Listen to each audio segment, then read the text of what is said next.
Hi everyone. నా పేరు కృష్ణ. నేను 2 సార్లు యూపీఎస్‌సి ఇంటర్వ్యూ క్లియర్ చేశాను. అండ్ స్టేట్ సివిల్ సర్వీసెస్‌లో క్లియర్ చేశాను. సో, నాకు ఇదొక వండర్‌ఫుల్ ఆపర్చునిటీ. ఈ యూపీఎస్‌సి జర్నీలో చాలా కష్టపడ్డాను. నేను ఈ బీటెక్ బ్యాక్‌గ్రౌండ్ నుంచి వచ్చి ఇది చదువుకోవడం అంటే చాలా కష్టంగా అనిపించేది. ఎందుకంటే నాకు తెలియని సబ్జెక్ట్స్. యాక్చువల్‌గా నాకు కాన్స్టిట్యూషన్ అంటే బేసికల్‌గా ఇక్కడికి రాకముందు ఏమీ తెలీదు. ప్రియాంబుల్ అంటే కూడా అసలు ఏంటో కూడా తెలీదనమాట. మామూలుగా నాకు ప్రిఫేస్ అంటే తెలుసు. బుక్ ప్రిఫేస్ అంటే. కానీ ప్రియాంబుల్ అంటే ఏమీ తెలీదనమాట. సో, నాకు చాలా తెలియని వర్డ్స్ ఉండేవన్నమాట. అంటే ఇప్పుడు కాన్స్టిట్యూషను, ప్రియాంబులు ఇవన్నీను.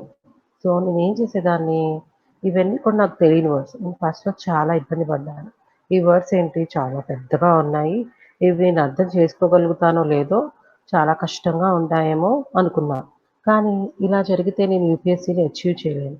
సో, నేనేం చేశాను, దీనికి ఒక కాన్ఫిడెన్స్ బిల్డ్ చేసుకున్నాను. నాకంటూ ఒక స్ట్రాటజీస్‌ని ప్రిపేర్ చేసుకున్నాను. ఇలా ప్రియాంబుల్ అంటే ఏంటి నాకు తెలీదు. కాన్స్టిట్యూషన్ అంటే ఏంటో నాకు తెలీదు. సో, నాకు ఆల్రెడీ తెలిసిన వర్డ్స్ ఉంటాయి. అంటే నేనేం చేశానంటే ద థియరీ ఆఫ్ రిలేటివిటీ అనేది నేను సరదాగా చెప్పాలంటే ద థియరీ ఆఫ్ రిలేటివిటీ అనేది యూపీఎస్‌సీ ప్రిపరేషన్‌కి నేను అప్లై చేశానంట. అంటే ఏంటి? అన్నోన్ అంటే ఏంటంటే అండి, అన్నోన్ వర్డ్స్ నేను నోన్ వర్డ్స్‌తో కంపేర్ చేసుకునేదాన్ని. ఫర్ ఎగ్జాంపుల్ ఆహ్, రిలేట్ చేసుకునేదాన్ననమాట. ప్రతి వర్డ్స్‌ని నేను రిలేట్ చేసుకునేదాన్ని. రిలేట్ చేసుకునేదాన్ని. అంటే ఏంటి? అన్నోన్ వర్డ్స్‌ని నేను నోన్ వర్డ్స్‌తో రిలేట్ చేసుకునేదాన్ని. అంటే ఏంటి? ఇదొక స్ట్రాటజీ. యూపీఎస్‌సీ ప్రిపరేషన్ చాలా వండర్‌ఫుల్. మనకి చాలా చాలా కొత్త కాన్సెప్ట్స్ వస్తాయి. వాటిని మనం ఎలా అర్థం చేసుకోవాలి. ఆ వర్డ్ కొత్తగా రానైన వర్డ్‌ని మనకి తెలిసిన వర్డ్ అని అన్వయించుకుంటే, మనకప్పుడు సింపుల్ అవుతుంది. ఏదైనా కూడా మనకు తెలియని విషయాన్ని సులువుగా, ఈజీగా అర్థం చేసుకుంటే ఎంత కష్టమైన విషయమైనా గూడా మనం ఈజీగా అర్థం చేసుకోగలుగుతాము. అయితే కాన్స్టిట్యూషన్ అనేవనేది ఫర్ ఎగ్జాంపుల్ కాన్స్టిట్యూషన్ తీసుకుందాం. కాన్స్టిట్యూషన్ అనేది ఒక అన్‌నోన్ వర్డ్ అనమాట. సో, ఏం చేశా నేను నాకొక నోన్ వర్డ్ తెలుసు. ఏంటంటే రూల్ బుక్. సో, నేనేం చేశాను కాన్స్టిట్యూషన్ అంటే సింపుల్‌గా ఒక రూల్ బుక్ అని చెప్పేసి అర్థం చేసుకున్నాను. ఏమని అర్థం చేసుకున్నాను? కాన్స్టిట్యూషన్ అనేది ఒక రూల్ బుక్ అని చెప్పేసి అర్థం చేసుకున్నాను. సో, ఈ సింపుల్ వర్డ్ నాకు తొందరగా మైండ్‌లోకి ఎక్కిపోయింది. సో, నేను ఎక్కువ కాలం నా కాన్స్టిట్యూషన్ అంటే గుర్తుపెట్టుకోవాలి. సో, ఇదేం వర్డ్ లేదు. ఇంత పెద్ద కాంప్లికేటెడ్ వర్డ్ ఏం కాదు. కాన్స్టిట్యూషన్ అనేది రూల్ బుక్. సో, నాకు మనసుకు హత్తుకుపోయింది. తొందరగా నేను దాన్ని క్యాచ్ చేశాననమాట. సో, అంతే ప్రియాంబుల్ అంటే ఏంటి? నాకర్థం కాలేదు ఫస్ట్‌లో ప్రియాంబుల్ అంటే ఏంటో. సో, కాన్స్టిట్యూషన్ బుక్ ఓపెన్ చేశాను, చూసాను. ప్రిఫేస్ కోసం వెతుకుతున్నాను. అసలు కాన్స్టిట్యూషన్ దేని గురించి రాశారు? ఏంటి అనేసి. అప్పుడేమైంది నాకు ప్రిఫేస్ అనే వర్డ్ దొరకలేదు. సో, ఏంటి అది ప్రియాంబుల్ అని నేను తర్వాత చిన్నగా తెలుసుకొని అందరి దగ్గర నుంచి ప్రిఫేస్ అంటే ప్రియాంబుల్. ప్రియాంబుల్ అంటే ఒక రకమైన ప్రిఫేస్ లాంటిది. ప్రిఫేస్ లాంటిది. యాక్చువల్‌గా ప్రిఫేస్ అంటే ఏంటండి? తెలుగులో ఏమంటారు? ముందు మాట. ముందు మాట అంటే ఏంటి? మనకి ఆ బుక్ గురించి వివరం ఉంటుంది. అది దేనికి రాసాము? పర్పస్ ఆఫ్ ది బుక్ ఏంటి? దాంట్లో ఏమన్నా ఫిలాసఫీ ఉందా? దాంట్లో ఏమన్నా ప్రిన్సిపల్స్ ఉన్నాయా? అది ఫిక్షనా? అది ఏంటి? The purpose of the book and also the content కొంచెం ఇంట్రొడ్యూస్ చేస్తారనమాట. Content of the book. In the same way ప్రియాంబుల్‌లో గూడా కాన్స్టిట్యూషన్‌లో అసలు ఏం దాగున్నాయి ప్రిన్సిపల్స్? అసలు దేనికోసం రాస్తుంది? కాన్స్టిట్యూషన్ అనే బుక్‌ని మనం రచించాము అంటే దాని పర్పస్ ఏంటి అనేది ఈ ప్రియాంబుల్ మనకి తెలియజేస్తుంది. ఇంకొకసారి నేను చెప్తానండి. ప్రిఫేజ్ అంటే ప్రియాంబుల్ అంటే ఏంటి అంటే మన కాన్స్టిట్యూషన్ అంటే ఏంటి? Rule book. మన రూల్ బుక్‌లో ఏమేం ప్రిన్సిపల్స్ ఉన్నాయి? అసలు మనం ఏం సాధిద్దాము అనుకున్నాం కాన్స్టిట్యూషన్ ద్వారా అనేది ఈ ప్రియాంబుల్‌లో ఉంటాయన్నమాట.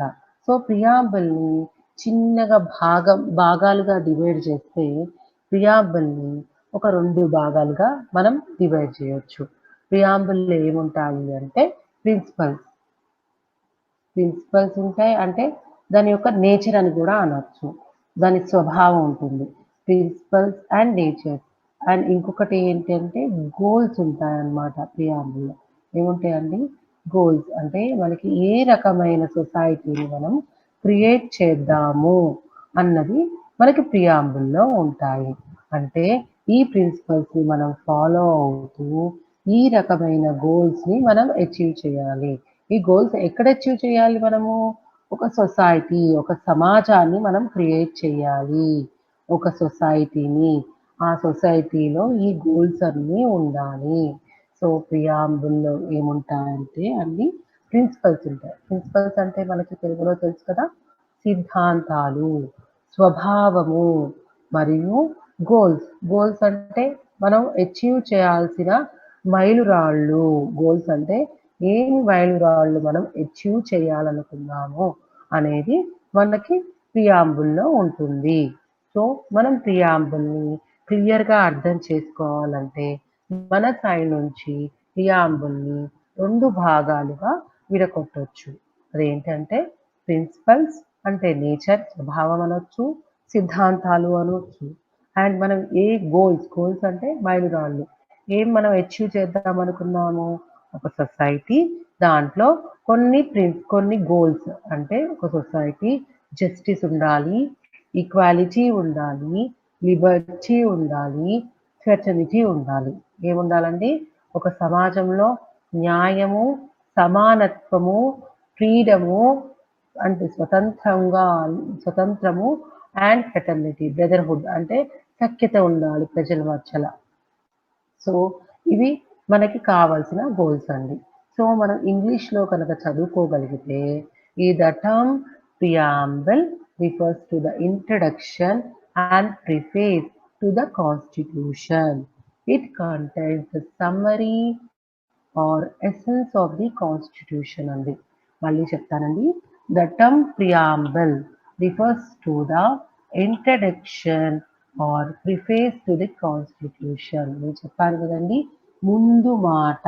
ప్రిఫేస్ అంటే ఏంటి? ముందు మాట పరిచయం చేస్తూ చెప్తూ ఉంటారు పుస్తకాలలో మామూలుగా. మనకి రెగ్యులర్‌గా దొరికే బుక్స్‌లో అన్నమాట. అది ఏముంటాయి అసలు ముందు మాట ఏముంటుంది? ఎసెన్స్ ఉంటుంది. దాని యొక్క సారాంశం ఉంటుంది. ఏంటండి? ఎసెన్స్ అంటే సారాంశం. సారాంశం ఉంటుందండి. ఈ సారాంశం ఉంటుంది. ఎందులో? మన కాన్స్టిట్యూషన్. మన రూల్ బుక్. రూల్ బుక్ అంటే ఏంటి? యాక్చువల్‌గా ఫర్ ఎగ్జాంపుల్ ఒక సంస్థకు ఒక రూల్ బుక్ ఉందనుకోండి. ఏం చేస్తాము? మన ఇష్టానుసారం మనం చేయలేము. రూల్స్ ఫాలో అవుతూనే మనం చేయాలి. ఎవరైనా ఆఫీసర్ లెవెల్‌లో అయినా, ఒకవేళ అటెండర్ లెవెల్‌లోనైనా, ఎవరి లెవెల్‌లోనైనా ఆ రూల్ బుక్‌ని ఫాలో అవ్వాలి. సో, కాన్స్టిట్యూషన్ గూడా అంతేనండి.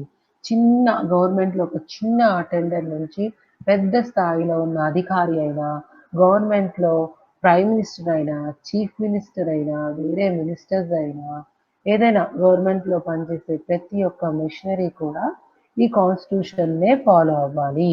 ఈ రూల్స్ ప్రకారమే నడవాలి. ఈ రూల్స్ ప్రకారమే యాక్ట్స్ రాయాలి.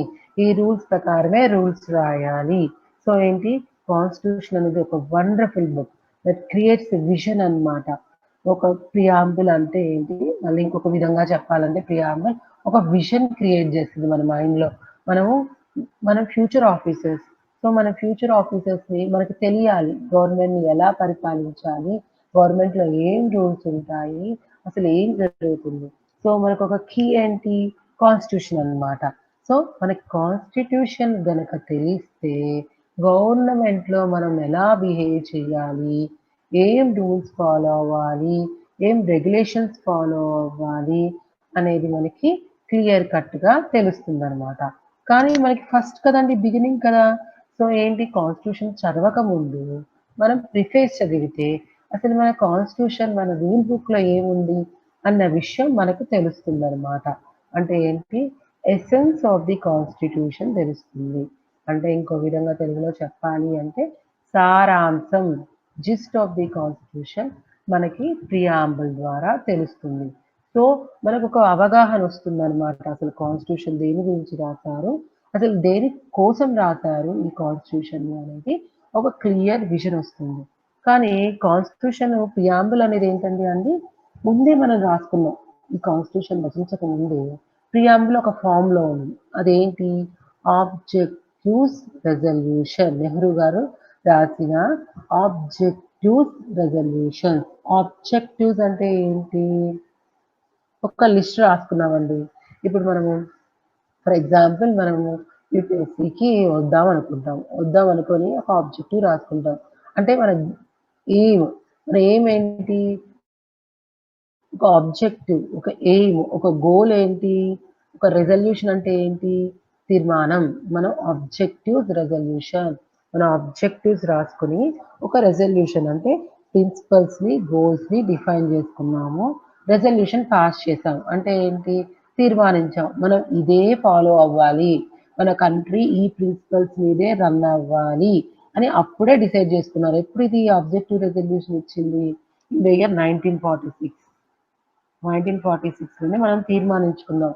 ఆబ్జెక్టివ్ రిజర్వేషన్స్ ఇద్దామని చెప్పేసి.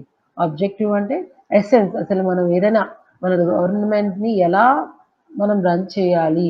ఏ ఏ పరి ఏ మెజర్‌మెంట్‌లో, ఏ ఆబ్జెక్టివ్స్‌లో ఏ గోల్స్ ఉండాలి? ఏ ప్రిన్సిపల్స్ ఉండాలి? అనేది ముందే మనం ఆబ్జెక్టివ్ రెజల్యూషన్ అనే ద్వారా మనం దాన్ని డిఫైన్ చేసాము. సో, ఈవెన్ బిఫోర్ మనం కాన్స్టిట్యూషన్ రాయకముందే దానికొక ఆ కాన్స్టిట్యూషన్‌కి ప్రియాంబుల్ రాయకముందే మనం ముందే డిసైడ్ చేసుకున్నామనమాట. మనకి గనక స్వతంత్రత వస్తే మనం కొన్ని సెట్ ఆఫ్ ప్రిన్సిపల్స్ అంటే ఆబ్జెక్టివ్స్ అంటే సెట్ ఆఫ్ సిద్ధాంతాల్ని పెట్టుకుందాం. దీని ప్రకారమే మన కాన్స్టిట్యూషన్‌ని రచిద్దాము. మనం ప్రియాంబుల్‌ని రచిద్దాము అనుకున్నట్టు ముందే ఫోర్ ఫాదర్స్ డిసైడ్ చేసి ఉంచారన్నమాట.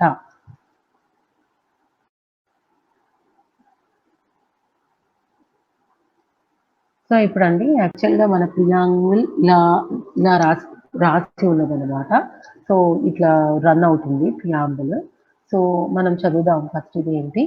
వి the people of India. The people అంటే ఏంటి? మనం. హ్యావ్ సోలెమ్న్లీ రిసాల్వ్డ్ అంటే మనకి మనం నిర్ణయించుకున్నాము.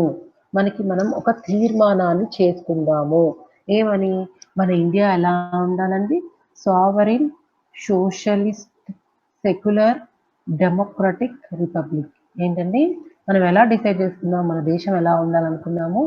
సావరిన్‌గా, సోషలిస్ట్, సెక్యులర్, డెమోక్రటిక్ రిపబ్లిక్‌గా ఉండాలి. And to secure all citizens. అంటే అందరి సిటిజన్స్‌కి ఏం రావాలండి? జస్టిస్. ఎలాంటి జస్టిస్ రావాలి?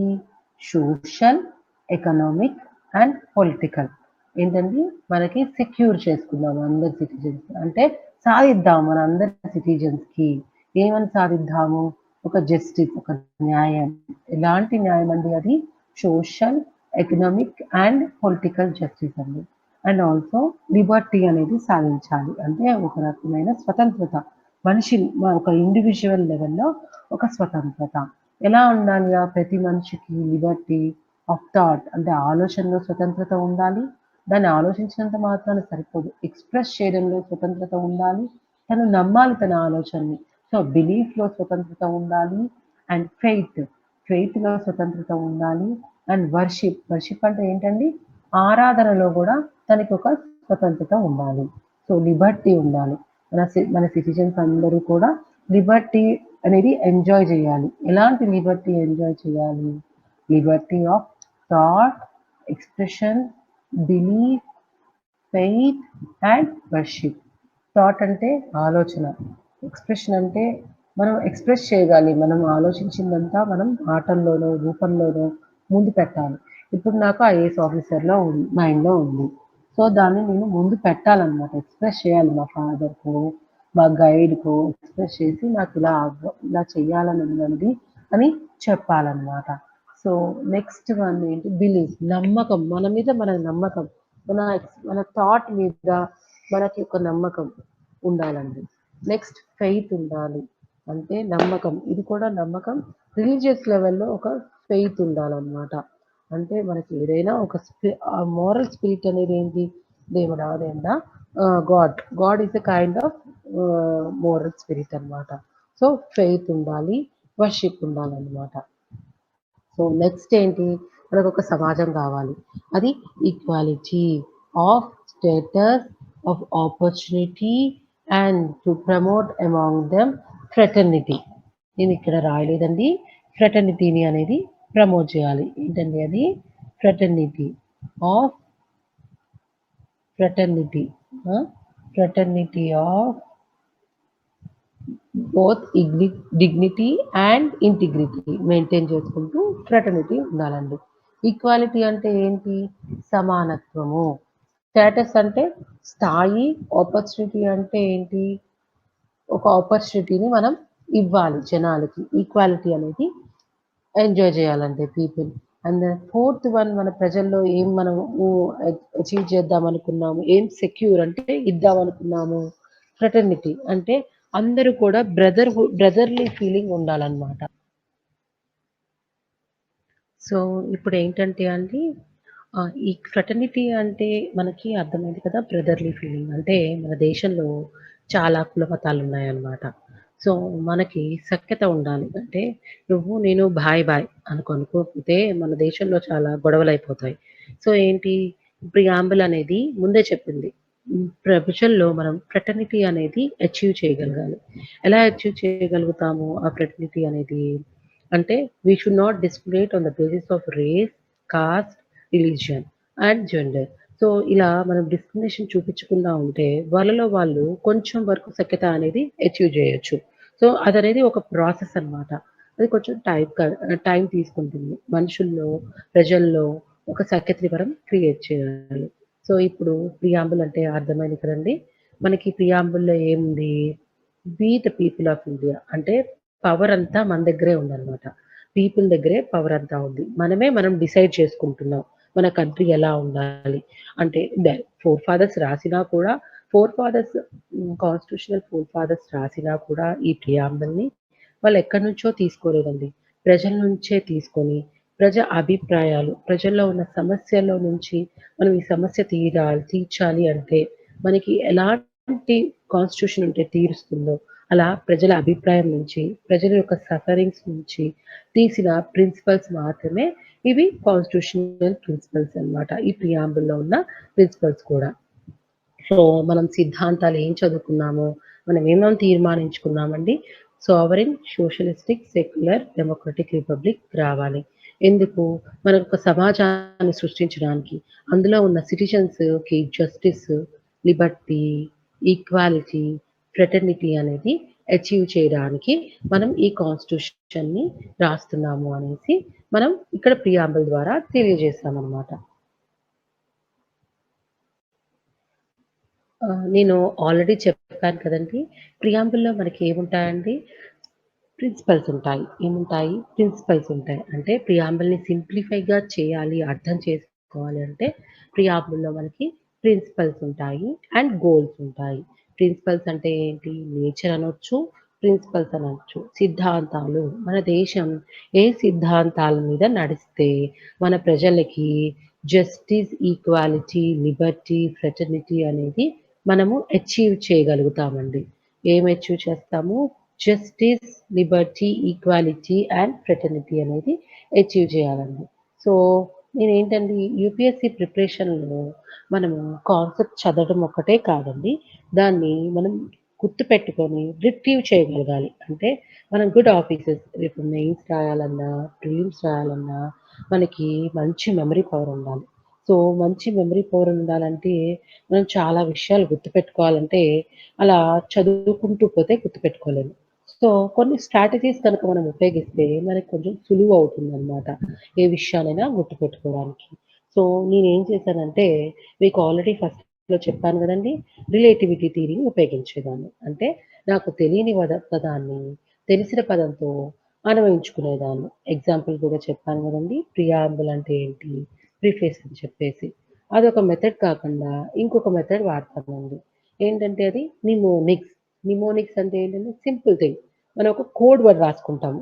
దాన్ని ఒక నిమోనిక్స్ అంటారు. నిమోనిక్స్ అంటే ఏంటండి? Code word. నిమోనిక్స్ అంటే ఏంటి? నిమోనిక్స్ అంటే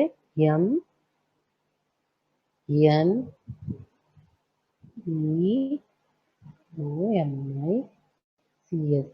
నిమోనిక్స్ అంటే ఏంటి? మళ్ళీ సింప్లిఫై చేసుకోవాలి కదా మనం. అంటే కోడ్ వర్డ్ తయారు చేసుకుంటామనమాట. కోడ్ వర్డ్ కనుక తయారు చేసుకుంటే, మనము అది ఈజీగా రిట్రీవ్ చేసుకుంటే, మనకి ఈజీగా ఎగ్జామ్స్‌లో అంటే ప్రిలిమ్స్‌లో కానీ, మెయిన్స్‌లో కానీ మంచి ఆన్సర్ రాయడానికి, ప్రిలిమ్స్‌లో మనకి ఎక్కడైనా కన్‌ఫ్యూజన్ వచ్చినప్పుడు క్లారిటీ రావడానికి ఇవి చాలా బాగా ఉపయోగపడతాయండి. ఇవి నేను కూడా చాలా ఉపయోగించాను. ఎందుకంటే నేను చాలా విషయాలు గుర్తుపెట్టుకోవడానికి కష్టం కాబట్టి అలా చదువుకుంటూ పోతే ఇదొక స్ట్రాటజీ. నిమోనిక్స్ అనేది ఒక స్ట్రాటజీ. సో, నిమోనిక్స్ యూజ్ చేయడం వల్ల నేను ఈజీగా రిట్రీవ్ చేయగలుగుతాను. సో, నేనేం చేశానండి ఇక్కడ ప్రియాంబుల్‌లో మనకి ఒక నిమోనిక్ వాడానండి. అదేంటి ట్రిపుల్ ఎస్‌డిఆర్. ఏంటి మనకి ప్రిన్సిపల్స్ చెప్పాను కదా! ఎక్స్‌ప్లెయిన్ చేశాను గదా! మనకు కొన్ని ప్రిన్సిపల్స్ ఉంటాయి. ఆ ప్రిన్సిపల్స్ బట్టే మన దేశాన్ని మనం పరిపాలించుకోవాలి. ఆహ్, నిమోనిక్స్ ఏంటండి? Triplet DR. సో, అలానే గోల్స్ అంటే మనం ఎలాంటి సమాజాన్ని అచీవ్ చేయాలి? ఒక సొసైటీ వెల్‌ఫేర్ సొసైటీ. వెల్‌ఫేర్ అంటే ఏంటండి? వెల్‌ఫేర్ అంటే ఏంటి? సో, మన గోల్ ఏంటి? వెల్‌ఫేర్ సొసైటీ అనొచ్చు. ఇవన్నీ కనుక మన సొసైటీలో అచీవ్ చేయగలిగితే, ఆ సొసైటీ ఏమవుతుందండి? వెల్‌ఫేర్ సొసైటీ అవుతుందండి. ఏంటండి అది? వెల్‌ఫేర్. వెల్‌ఫేర్ అంటే ఒక అద్భుతమైన ఒక సొసైటీ. ఎక్కడ మనకైతే మంచి అనేది ఉంటుంది. ఒక ప్రజలంతా మంచిగా, బాగుగా ఉంటారు. ఆ వెల్‌ఫేర్ సొసైటీలో. ఆ వెల్‌ఫేర్ సొసైటీ అనేది ఫార్మ్ అవ్వాలంటే, ఆ సొసైటీలో ఏమేమి గోల్స్ మనం అచీవ్ చేయాలండి? Justice, equality and liberty and fraternity అనేది మనం అచీవ్ చేయాలండి. ఏంటండి అది?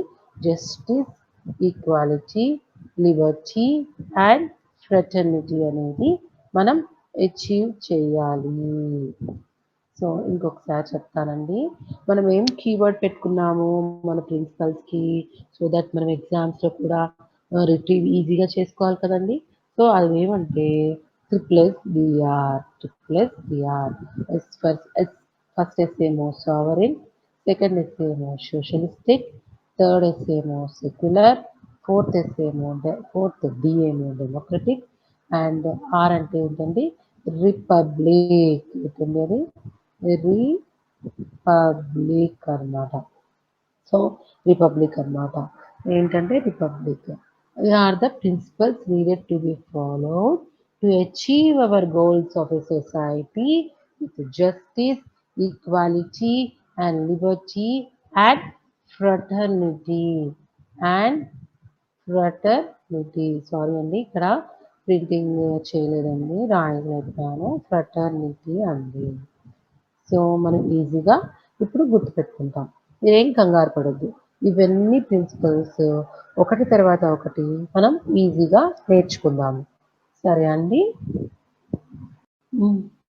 మన ప్రియాంబుల్‌లో కొన్ని ఇంగ్రీడియెంట్స్ ఉన్నాయండి. ఇంగ్రీడియెంట్స్ అంటే ఏంటి? యూజువల్‌గా మనం ఇంగ్రీడియెంట్స్ అంటే ఎక్కడ ఉపయోగించుకుంటాము? యూజువల్‌గా మనం కుకింగ్ టైమ్‌లో మనకి ఏమేమి ఇంగ్రీడియెంట్స్ కావాలి అని చెప్పేసి చెప్తూ ఉంటారు కదండీ! అలానే ప్రియాంబుల్‌లో కూడా పదార్థాలు, పదార్థాలు ఏమేమి థింగ్స్ ఉన్నాయి. అపార్ట్ ఫ్రమ్ ప్రిన్సిపల్స్ అవి కాకుండానే కొన్ని ఆహ్, విషయాలున్నాయన్నమాట ఇందులో.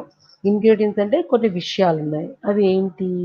మీకు ఈజీగా గుర్తుపెట్టడానికి నేనొక నిమోనిక్‌ని తయారు చేశాను. అంటే కోడ్ వర్డ్‌ని తయారు చేశాను. అంటే సౌండ్ అన్నమాట. సౌండ్ అనే వర్డ్ కొంచెం మనం గుర్తుపెట్టుకోగలిగితే ఈజీగా ఇవన్నీ కూడా మనం గుర్తుపెట్టుకోవచ్చన్నమాట. ఏంటి ప్రియాంబుల్‌లో నేను ఇప్పటిదాకా ప్రియాంబుల్‌ని ఎలా చెప్పాను? ప్రిన్సిపల్స్ ఉంటాయి. మన గోల్స్ ఉంటాయి. అంటే ఎలాంటి సమాజాన్ని అచీవ్ చేయాలి? ఎలాంటి సిద్ధాంతాన్ని మనము ఫాలో అవుతే మనకి ఎలాంటి సమాజం వస్తుంది అనేది మనం రాసాము. అవి కాకుండా ఇంగ్రీడియెంట్స్ ఉంటాయన్నమాట. ఏంటవి? ఈ సమాజం ఏంటి? ఇంకొక ఇంగ్రీడియెంట్ ఏంటంటే source of the constitution. Already నేను చెప్పాను కదండీ! ఆబ్జెక్టివ్. ఆబ్జెక్టివ్ అంటే ఏమీ లేదండి. మన గోల్స్‌నే ఆబ్జెక్టివ్స్ అంటాం. ఈ గోల్స్‌నే ఆబ్జెక్టివ్స్ అంటామనమాట. సో, నేచర్ అంటే సింపుల్ అండి. మనం చెప్పాము కదా! ప్రిన్సిపల్స్ ట్రిప్లెస్‌టిఆర్ ఈ ప్రిన్సిపల్సే నేచర్. ఇవనేది చాలా ఇంపార్టెంట్ అండి. ప్రియాంబుల్ మీద మనకొక అవగాహన, కాన్స్టిట్యూషన్ మీద ఒక అవగాహన రావాలి అంటే ఈ ప్రిన్సిపల్స్, గోల్స్ చాలా ఇంపార్టెంట్. మళ్ళేంటంటే ఇవి కాకుండా ఈ 2 కాకుండా మనకి yes stands for source of the constitution. అసలు ఈ కాన్స్టిట్యూషన్ అనే సోర్స్ ఎక్కడి నుంచొచ్చింది? ఫోర్ ఫాదర్స్ అన్నారు. మేమేమి రాయలేదండి ఈ కాన్స్టిట్యూషన్‌ని, ప్రియాంబుల్‌ని. ఈ సోర్స్ అనేది ప్రజల యొక్క అభిప్రాయం నుంచే సేకరించి మేము రాసాము. అంటే సావరీన్ అంటే ఏంటి? మనకి దేశంలో ఇండిపెండెన్స్ లేకపోవడం వల్ల సావరీన్ అంటే ఏం లేదండి. సింపుల్ వర్డ్ ఇండిపెండెంట్‌గా ఉండడము. దేశంలో ఇండిపెండెన్స్ లేకపోవడం ఏమైంది? బ్రిటిష్ వాళ్ళు ఎకనామిక్ ఫ్రంట్‌లో పాలిసీలు, సోషల్ ఫ్రంట్‌లో పాలిసీలు, మన కల్చర్‌ని మన ఎకనామిక్ కండిషన్‌ని తెలియకుండా ఇంపోజ్ చేయడం వల్ల మన దేశంలో కరువు అనేది తాండవించిందనమాట. సో ఏంటి సావరీన్ అనే ప్రిన్సిపల్ ఉంటే గాని మన డెసిషన్స్ ఇండిపెండెంట్‌గా తీసుకోలేము అని చెప్పేసి మన ప్రజల్లో నుంచి అభిప్రాయాన్ని ఒక రకంగా సేకరించి ఈ ప్రిన్సిపల్స్‌ని పెట్టారనమాట. సోర్స్ ఆఫ్ ది కాన్స్టిట్యూషన్ ఎవరు? ప్రజలు. ప్రజల యొక్క అభిప్రాయాలు, ప్రజలు సఫరింగ్స్ నుంచే సోర్స్ ఆఫ్ ది కాన్స్టిట్యూషన్ అనేది ఎవరు? ప్రజలు. ఇండైరెక్ట్‌గా ఎవరండి? ఇండైరెక్ట్‌గా చెప్పాలంటే పీపులే source of the constitution. People తమంతట తాము ఒక రాజ్యాంగాన్ని రాసుకుందాము. ఈ యొక్క సిద్ధాంతాలతో రాసుకుంటే మనం ఇప్పటిదాకా ఆయన సఫరింగ్స్ నుంచి కోలుకొని ఒక నవ సమాజాన్ని సృష్టించుకోవచ్చు. ఒక హ్యాపీ సొసైటీ, ఒక వెల్‌ఫేర్ సొసైటీని మనం సృష్టించుకోవచ్చు అనేసి సోర్స్ ఆఫ్ ది కాన్స్టిట్యూషన్ అనేది మనం పీపుల్ నుంచే తీసుకున్నాము. సోర్స్ అంటే పీపుల్ నుంచే ఆ కాన్స్టిట్యూషన్‌ని మనం తీసుకున్నామనమాట. అర్థమైంది కదండీ! అండ్ ఆబ్జెక్టివ్స్ అంటే మీకు ఆల్రెడీ ఎక్స్‌ప్లెయిన్ చేశాను గదండీ! ఆబ్జెక్టివ్స్ అంటే ఏం లేదు. ప్రిన్సిపల్స్ ప్లస్ డీఆర్‌నే సారీ అండి. ఆహ్, గోల్స్. ఆబ్జెక్టివ్స్ అంటే గోల్స్. జేఈఎల్ఎఫ్ అనేది ఆబ్జెక్టివ్స్. అంటే ఏమి మనం అచీవ్ చేద్దామనుకున్నాము? ఏ రకమైన సమాజాన్ని మనం అచీవ్ చేద్దామనుకున్నాము అనేదే ఆబ్జెక్టివ్స్ ఆఫ్ ది కాన్స్టిట్యూషన్ అండి. తర్వాత నేచర్. నేచర్ అంటే మీకు ఆల్రెడీ నేను ఎక్స్‌ప్లెయిన్ చేశాను. ప్రిన్సిపల్సే నేచర్. ఏ ప్రిన్సిపల్స్ ఫాలో అవ్వాలనుకున్నాం మనము? Triple S DR. ఏంటది? Triple S DR. త్రిప్లస్ అంటే ఏంటండి? Triple S DR. Sovereign, socialistic, secular, democratic, republic అండి. అది మన స్వభావం ఆఫ్ ది కాన్స్టిట్యూషన్. మన ప్రిన్సిపల్స్ ఆఫ్ ది కాన్స్టిట్యూషన్ అండి. సో, ఇదే కాకుండా మనకి డేట్ ఆఫ్ ది కాన్స్టిట్యూషన్. ఎప్పుడు అడాప్ట్ చేశాము మన కాన్స్టిట్యూషన్‌ని? డేట్ ఉందనమాట. మన కాన్స్టిట్యూషన్‌ని ఎప్పుడు అడాప్ట్ చేశాము అనేది డేట్ ఉంది. సో, కాన్స్టిట్యూషన్ యూజువల్‌గా ఎప్పుడు అడాప్ట్ చేస్తామండి? సో, మనం చదువుకున్నాం కదండీ! ద సౌండ్ అంటే ఇంగ్రీడియెంట్స్ అనేది మనం చదువుకున్నాము. ఇప్పుడు మనం కీవర్డ్స్ ఇన్ ద ప్రియాంబుల్ చదువుకుందాం. కీవర్డ్స్ అంటే మనం చదువుకున్నాం కదండీ! ప్రిన్సిపల్స్‌లో కీవర్డ్స్ అంటే ఏంటి? ఇప్పుడు ట్రిపుల్-ఎస్-టీ-ఆర్ అనేదేంటి? ఎక్స్‌పాండ్ చేసి చదువుకుంటాము. మళ్ళీ మనం ఏ సమాజాన్ని నిర్మిద్దాం అనుకున్నాము? ఏ నవ సమాజాన్ని నిర్మిద్దాము అనుకున్నాము? జస్టిస్, ఈక్వాలిటీ, లిబర్టీ, ఫ్రెటర్నిటీ ఉండే సమాజాన్ని మనం చేద్దామనుకున్నాము. సో, ఏంటంటే అండి ఇప్పుడు మనము even triple S TR first triple S DR అనేది ఒకటుంది. సో, అందులో ఫస్ట్ ప్రిన్సిపల్ ఏంటండి? First principle sovereign. సావరీన్ అంటే ఏం లేదండి. సింపుల్‌గా అండర్‌స్టాండ్ చేసుకుందాం ఫస్ట్. నేను ఆల్రెడీ చెప్పాను కదండీ! అన్నోన్ వర్డ్‌ని ఎప్పుడు నోన్ వర్డ్‌తో మనం అసోసియేట్ చేసుకుంటే ఈ కాన్సెప్ట్స్ అనేది మనకి క్లారిటీ వస్తుంది. సో, ఇక్కడ సావరీన్ అనేది కొత్తగా ఉంటుంది మనకి వర్డ్. ఫస్ట్‌లో వచ్చిన వాళ్ళకి. సో, ఏంటి సావరీన్‌కి మనం సింపుల్‌గా చెప్పాలంటే సెల్ఫ్ గవర్నింగ్ అండ్ ఇండిపెండెంట్ అని అర్థం. సావరీన్ అంటే సెల్ఫ్ గవర్నింగ్ అండ్ ఇండిపెండెంట్ అని అర్థం అన్నమాట అండి. సో, సెల్ఫ్ గవర్నింగ్ అంటే ఏంటి? ఈవెన్ మనం ఒక ప్యారలెలిజం గనక డ్రా చేయగలిగితే, ఒక కంట్రీకి ఒక ఇండివిడ్యువల్‌ని కనుక మనం పోలిస్తే, ఇండివిడ్యువల్ ఎలా ఇండిపెండెంట్‌గా థింకింగ్‌ని ఈ ఇష్టపడతాడో, ఒక దేశం గూడా తన సొంత డెసిషన్ తీసుకోవడానికే ఇష్టపడుతుంది. ఎందుకంటే, ఒక్కొక్క దేశానికి ఒక్కొక్క జియోగ్రఫికల్ బ్యాక్‌గ్రౌండ్ ఉండొచ్చు. ఒక కల్చర్ డిఫరెంట్‌గా ఉంటుంది. హిస్టరీ డిఫరెంట్‌గా ఉంటుంది. ఆ సమాజంలో ఉన్న సమస్యలు డిఫరెంట్‌గా ఉంటాయి. కాబట్టి ఎవరికి వాళ్ళు కనుక డెసిషన్ తీసుకుంటే ఆ పరిపాలన అనేది సుభిక్షంగా ఉంటుంది. ఒక సుభిక్షమైన దేశాన్ని మనము అంటే వెల్‌ఫేర్ స్టేట్ అంటే సుభిక్షమైన దేశాన్ని మనము మనము తయారు చేయొచ్చనమాట. సో, మనకి సింపుల్‌గా చెప్పాలి అంటే ఏంటంటే సావరీన్ అంటే సోషలిస్టిక్ డెమోక్రటిక్ రిపబ్లిక్ అనమాట. ఏంటండి? Sovereign sovereign socialistic democratic republic అనమాట. సోవరెన్ అంటే సెల్ఫ్ గవర్నింగ్, స్వయం పరిపాలన, ఇండిపెండెన్స్, స్వతంత్రంగా ఉన్న దేశాన్ని మనం సోవరెన్ దేశం అంటాము. అంటే a means of power to self govern. Self governing అంటే ఏంటి? స్వయం పరిపాలన అంటే ఏంటి? మన రాజ్య మనం మన డెసిషన్‌ని తీసుకోవడం. డెసిషన్స్ అంటే ఏంటి? నిర్ణయాలంటే ఏంటి? మన చట్టాలని, మన యొక్క రూల్స్‌ని, మన యొక్క రెగ్యులేషన్స్‌ని, ఎనాక్ట్‌మెంట్స్‌ని ప్రతి ఒక్కటి కూడా మనం స్వయంగా ఇండిపెండెంట్‌గా తీసుకుంటామనమాట. అంటే కానీ ఈ ప్రిన్సిపల్స్ అన్నీ లోబడి ఉండాలి. అంటే కాన్స్టిట్యూషన్‌కి లోబడే మనం ఒక దేశం లెవెల్‌లో ఇండిపెండెంట్‌గా ఉంటాం.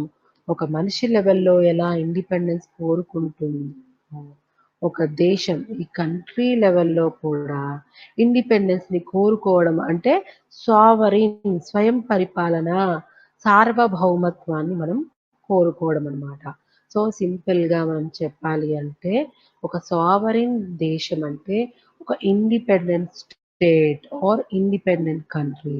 There is no authority about it, and it is free to conduct its both external affairs and internal affairs అన్నమాట. సో, అంటే ఏంటి? ఎక్స్‌టర్నల్ అఫైర్స్ అంటే ఏంటి? ఇంటర్నల్ అఫైర్స్ అంటే ఏంటి? మీకు డౌట్ రావచ్చు. ఇంటర్నల్ అఫైర్స్ అంటే డొమెస్టిక్ పాలిసీస్ కానీ, డొమెస్టిక్ లాస్ కానీ తన సొంతంగా తీసుకోవడం. ఫర్ ఎగ్జాంపుల్ మొన్నటికి మొన్న మనం Jammu and Kashmir amendment act తీసుకొచ్చాం. 371 ఆర్టికల్‌ని అంటే ఒక విధంగా డన్ ఆఫ్ చేసేసామనమాట. అంటే అది అది తీసేసామన్నట్టు. సో, ఏంటి మనం స్వతంత్రంగా నిర్ణయం తీసుకోవడమేగా ఇంటర్నల్ అఫైర్స్‌లో. మళ్ళీ ఎక్స్‌టర్నల్ అఫైర్స్ దగ్గరికి వద్దాం. మనకి లాక్‌డౌన్ అనేది డబ్ల్యూహెచ్ఓ కంపల్సరీ అని ఏం చెప్పలేదు. కానీ మన ప్రజల్ని మనం రక్షించుకోవాలంటే ఖచ్చితంగా ఇది చెయ్యాలి. ఇది ప్రెషర్ వల్ల రాలేదు. మన సొంత నిర్ణయం మీద మనము ఇన్ని రోజులు లాక్‌డౌన్‌ని ప్రకటించామనమాట. సో, ఏంటి ఒక దేశం ఇండిపెండెంట్‌గా ఉండడం వల్ల తన సొంత డెసిషన్స్ తను తీసుకోగలుగుతుంది. తన ప్రజలకి ఒక సుభిక్షమైన పరిపాలన ఇవ్వడానికి సాధ్యమవుతుంది అన్నమాట. సో, సావరెన్ ఇంకొకసారి రిపీట్ చేద్దామండి. సావరెన్ అంటే ఏంటి? సెల్ఫ్ గవర్నింగ్, స్వయం పరిపాలన, ఇండిపెండెంట్‌గా తన డెసిషన్స్‌ని తాను తీసుకోవడం. తన అఫైర్స్‌ని అంటే తన పరిపాలనని తాను చెయ్యగలుగుతుంది. బోత్ ఇంటర్నల్ అంటే డొమెస్టిక్‌గా మనం వితిన్ ద కంట్రీలో తన డెసిషన్స్ తన చట్టాల్ని తను రూపొందించుకోగలుగుతుంది. ఎక్స్‌టర్నల్‌గా ఇంటర్నేషనల్ లెవెల్‌లో కూడా తన పాలిసీస్ తాను డిసైడ్ చేసుకోగలుగుతుంది. సో, నేను ఆల్రెడీ చెప్ చెప్పాను కదండీ! చెప్పాను. ఏంటంటే ఒక 2 టెక్నిక్స్ చెప్పాను. ఏంటంటే అసోసియేషన్, థియరీ ఆఫ్ రిలేటివిటీ అంటే మనకి అన్‌నోన్ వర్డ్‌ని నోన్ వర్డ్‌తో అసోసియేట్ చేసుకొని కాన్సెప్ట్స్‌నన్నిటిని క్లారిటీ తెచ్చుకోవాలి. సింప్లిఫై చేసుకోవాలి. ఇంకొకటేంటండి కోడ్ వర్డ్స్ రాసుకోవాలి. సో థట్ మనమేంటి ఎగ్జామ్స్‌లో ఈజీగా రిట్రీవ్ చేసుకోవడం అంటే గుర్తుపెట్టుకొని రాసుకోగలుగుతాము. ఇంకొక స్ట్రాటజీ ఏంటంటే అండి, విజువలైజేషన్ అంటే ఇలాంటి పిక్చర్స్‌తో మనము విజువలైజేషన్ చేసుకోగలిగితే ఎక్కువ లాంగ్ రన్‌లో మనకి కాన్సెప్ట్స్ అనేది మనకి చాలా బాగా గుర్తుంటాయన్నమాట. మీరు ఈ పిక్చర్ నుంచి ఏమన్నా గెస్ చేయగలుగుతారా అండి? సావరీన్‌కి, ఈ పిక్చర్‌కి ఏంటి సంబంధం అనేది? ఒక 2 మినిట్స్ ఇస్తానండి. ఆలోచించండి. వీడియో పాజ్ చేసి, సో, తర్వాత నేను చెప్తాను. సరేనా అండి? మీరు వీడియో పాజ్ చేశారనుకుంటా. సో, నేనిప్పుడు ఇది చెప్తాను. సావరీన్ అంటే ఏంటి? ఇక్కడ ఎవరో ఒక దేశాన్ని కంట్రోల్ చెయ్యరు. మన బంధాల నుంచి మనం విముక్తి అవ్వాలి. ఒకళ్ళు మనం కంట్రోల్ చేయకూడదు. ఆ థ్రెట్స్ అనేవి కట్ చేసేసి మనం పరిపాలించుకునే సౌలభ్యం మనకి ఉండాలి. అది ఎలాంటి దేశాలకొస్తుంది? ఒక సెల్ఫ్ గవర్నింగ్, ఒక ఇండిపెండెంట్ దేశానికి మాత్రమే వస్తుంది. సో, సావరినిటీ అనేది ఒక మనిషికి ఇండిపెండెన్స్ ఎలా ఇంపార్టెంటో, ఒక కంట్రీకి సావరినిటీ సార్వభౌమత్వం అనేది ఒక చాలా ప్రాణం ఒక మనిషికి ఇండిపెండెన్స్ ప్రాణమంత విలువ. ఒక దేశానికి సార్వభౌమత్వం అనేది ఒక ప్రాణం. ఒక సెల్ఫ్ రెస్పెక్ట్ ఎంత ఇంపార్టెంటో ఒక ఇండివిడ్యువల్‌కి సావరినిటీ అనేది చాలా ఇంపార్టెంట్ అన్నమాట. సావర్నిటీ అనేదండి మనకి సావర్నిటీ అనేదండి మనకి నేను ఆల్రెడీ చెప్పాను గదండీ! ఎక్స్‌టర్నల్ సావర్నిటీ అంటే ఇంటర్నేషనల్ లెవెల్‌లో డెసిషన్స్ మన సొంతంగా తీసుకోగలుగుతాం. ఇంటర్నల్ సావర్నిటీ అంటే దేశంలో మనం డెసిషన్స్‌ని తొందరగా తీసుకెళ్తాం. మన స్వయంగా తీసుకుంటామనమాట. సో, సింపుల్‌గా మనకి సావర్నిటీ అంటే డెఫినిషన్ ఒకసారి చదువుదామండి. Sovereignty is important as individual need independence. And in the same way, a country strives to be independent because every country has its own needs, culture etcetera. నేను చెప్పాను కదండీ! ప్రతి ఒక్క దేశానికి తనకొక నీడ్స్ ఉంటాయి. అవసరాలుంటాయి. ప్రతి దేశానికి ఒక కల్చర్ ఉంటుంది. సంస్కృతి ఉంటుంది. ఆ సంస్కృతిని బట్టి, ఆ అవసరాల్ని బట్టి మనం డెసిషన్స్ తీసుకోగలిగితేనే మనం ఒక సొసైటీని ఒక సొసైటీని ఒక వెల్‌ఫేర్ సొసైటీగా మనము తీర్చిదిద్దగలుగుతామనమాట. అంటే ఒక దేశం యొక్క అవసరాలను దృష్టిలో పెట్టుకొని, ఒక దేశం యొక్క సంస్కృతిని దృష్టిలో పెట్టుకొని కనుక మనము పరిపాలన చేయగలిగితే, ఆ దేశం యొక్క పరిపాలనలో మనం ఒక వెల్‌ఫేర్ సొసైటీని తీసుకురావచ్చనమాట.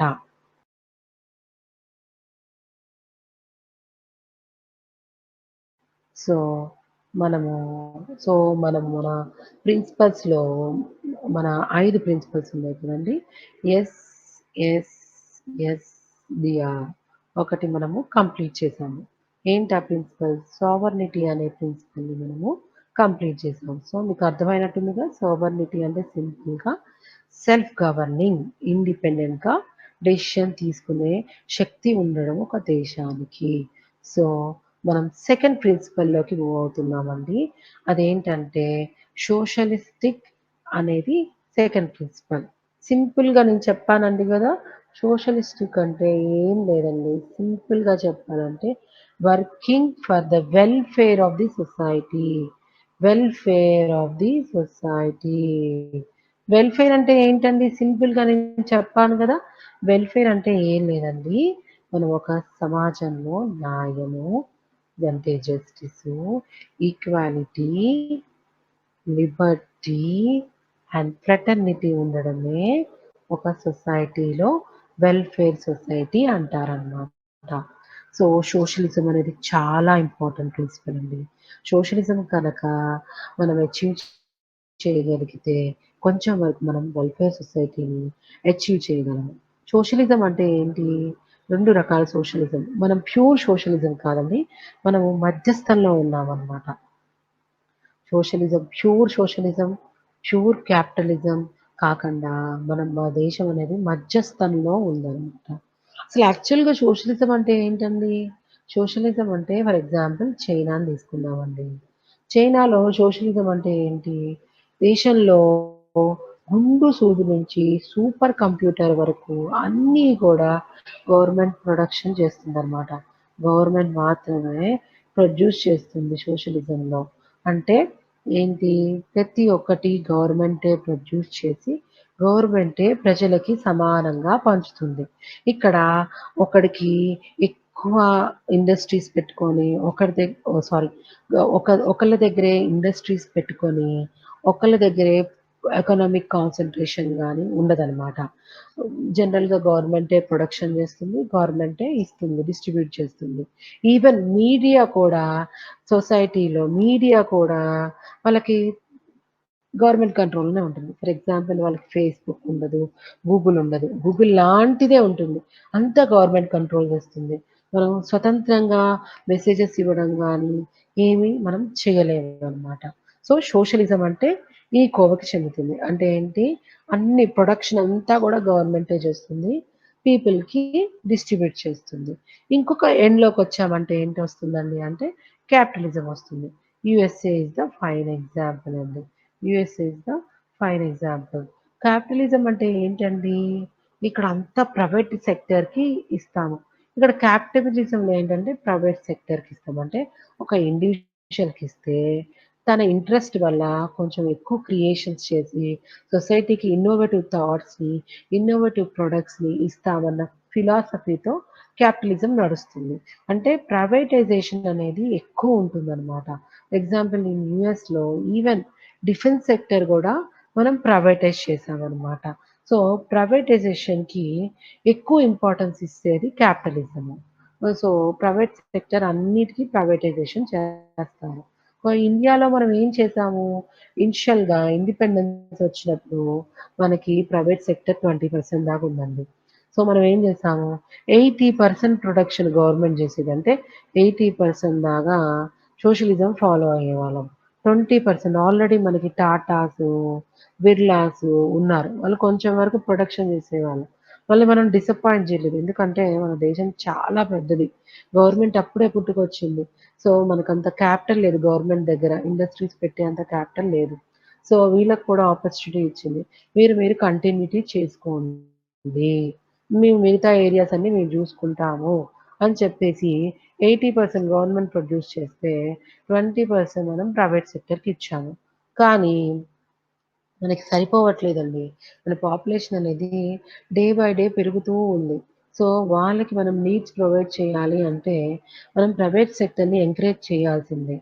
సో, 1991 అరౌండ్ 1991 అట్లా మనము ఎల్‌పీజీకి వెళ్ళామండి. ఎల్‌పీజీ అంటే ఏంటి? Liberalisation, privatisation, globalisation. అంటే లిబరలైజేషన్ అంటే ఏంటి? అప్పటిదాకా మనం కంట్రోల్ చేసాం. లిబరల్‌గా ప్రైవేట్ సెక్టర్‌ని అలో చేయలేదనమాట. సో, ఇప్పుడు మనం లిబరల్‌గా ప్రైవేట్ సెక్టర్‌ని కొంచెం కంట్రోల్ వదిలామనమాట. అంటే గుండు సూది నుంచి చాలా వరకు గవర్నమెంట్ ప్రొడ్యూస్ చేసేది. అంటే గవర్నమెంట్ రిస్ట్రిక్టెడ్ మోనోపొలీ. అదెవరు ప్రొడ్యూస్ చేయకూడదు. గవర్నమెంటే ప్రొడ్యూస్ చేయాలి. కానీ గవర్నమెంట్ తర్వాత స్లోగా లిబరల్ చేసింది. లిబరల్ అంటే ఫ్రీడమ్ ఇచ్చింది కొంచెం వరకు. ఎవరికి ఫ్రీడమ్ ఇచ్చింది? ప్రైవేట్. పి అంటే ప్రైవేటైజేషన్ చేసింది. అంటే ప్రైవేట్ సెక్టర్‌కి ఒక రకమైన ప్రైవేట్ లీజ్ ఇచ్చేసింది లిబరల్‌గా. మీరు కొన్ని పనులు చేసి పెట్టండి. ఇవి ఎందుకంటే పాపులేషన్ పెరిగిపోయింది. గవర్నమెంటే అన్నీ సప్లై చేయాలంటే దానికి గవర్నమెంట్‌కి పాసిబిలిటీ లేదు. సో, మీరు ప్రైవేట్ సెక్టర్‌ని ఎంకరేజ్ చేసింది. గ్లోబలైజేషన్ అంటే ఏంటి? కొన్నిసార్లు గ్లోబల్ సెక్టర్స్‌తో కూడా మనం అసోసియేట్ అయ్యాము. గ్లోబల్ కంపెనీస్‌ని కూడా మనం ఎంకరేజ్ చేశామనమాట. సో, ఏంటి ఇన్ ద ఎరా ఆఫ్ 1991లో మనము ఇది మారింది. ఈ నిష్పత్తి మారింది. 20% మనము గవర్నమెంట్ డీల్ చేస్తే 80% ప్రైవేట్ సెక్టర్‌కిచ్చింది. సో, ప్రైవేట్ సెక్టర్‌కి ఇవ్వడంలో కూడా కంట్రోల్డ్ ప్రైవేట్ సెక్టర్. మనము ఒక విధంగా క్యాపిటలైజేషన్ వైపు చూసాము. ప్రైవేట్ సెక్టర్‌కిచ్చాము. కానీ యూఎస్ఏ క్యాపిటలైజేషన్‌కి మనకి ప్రైవేటైజేషన్‌కి డిఫరెన్స్ ఏంటంటే మనము కంట్రోల్డ్ ప్రైవేటైజేషన్ ఇచ్చాము. ఫర్ ఎగ్జాంపుల్ బిఫోర్ ఎల్‌పీజీకి మనకి బీఎస్ఎన్ఎల్ ఒక్కటే ఉందండి. తర్వాత మనం డిఫరెంట్ టెలికామ్ సెక్టర్స్‌ని ప్రైవేటైజ్ చేయడం వల్ల డిఫరెంట్ కంపెనీస్ మనల్ని అప్రోచ్ అయ్యాయి. ఒకటి ఐడియా, ఒకటి ఎయిర్‌టెల్ అని, ఒకటి వొడాఫోన్ అని ఇలా డిఫరెంట్ ప్రైవేట్ సెక్టర్స్ ఎంటర్ అయ్యాయి టెలికామ్ సెక్టర్‌లో. కానీ మనం కనుక వీటిని రెగ్యులేట్ చేయకపోతే వాళ్ళు మనకి ప్రైవేటైజేషన్‌కి పోయిన పర్పస్ సర్వ్ అవ్వదు. ప్రైవేటైజేషన్‌కి ఎందుకెళ్ళాము? అందరికి సమాజంలో ఉన్న ప్రతి ఒక్కళ్ళకి ఈ టెలికమ్యూనికేషన్ అనే బెనిఫిట్ రీచ్ అవుతే, మన కమ్యూనికేషన్ ఎస్టాబ్లిష్ అవుతే, షేరింగ్ ఆఫ్ నాలెడ్జ్ ఒస్తుంది. సొసైటీలో నాలెడ్జ్ సొసైటీగా ఆహ్, అయ్యే ఛాన్సెస్ ఎక్కువగా ఉంటాయన్నమాట. సో, సోషలిస్టిక్ సొసైటీని మనము తీసుకురాగలుగుతామన్న వెల్‌ఫేర్ సొసైటీని మనం తీసుకురాగలమనే ఉద్దేశ్యంతో మనం ప్రైవేటైజేషన్‌కి వెళ్ళామనమాట. సో, మనమేంటి సో, ట్రై అనేది ఒకటి పెట్టాము. ఏంటంటే, ఒక రెగ్యులేటింగ్ బాడీ. మీరు కనుక ఇంటర్నెట్‌లో సెర్చ్ కనుక చేయగలిగితే, ట్రై యొక్క ఫంక్షన్స్ మీకు ఒక క్లారిటీ వస్తుందన్నమాట. ట్రై అంటే telecom regular regulatory authority of India. దీని ద్వారా మనము టెలికాం కంపెనీస్‌ని రెగ్యులేట్ చేసాము. అంటే మనము కట్టే ఫీని రెగ్యులేట్ చేసాము. వాళ్ళు ఆస్కిపోయి ఎక్కువ ఫీని వాళ్ళు వసూలు చేయకూడదనమాట. ఏదైనా ఒక లిమిట్‌లో అంటే ప్రజలకి రీచ్ అయ్యే అఫోర్డబుల్ ప్రైజెస్ మాత్రమే పెట్టాలి. అప్పుడెప్పుడో చెప్పాననమాట.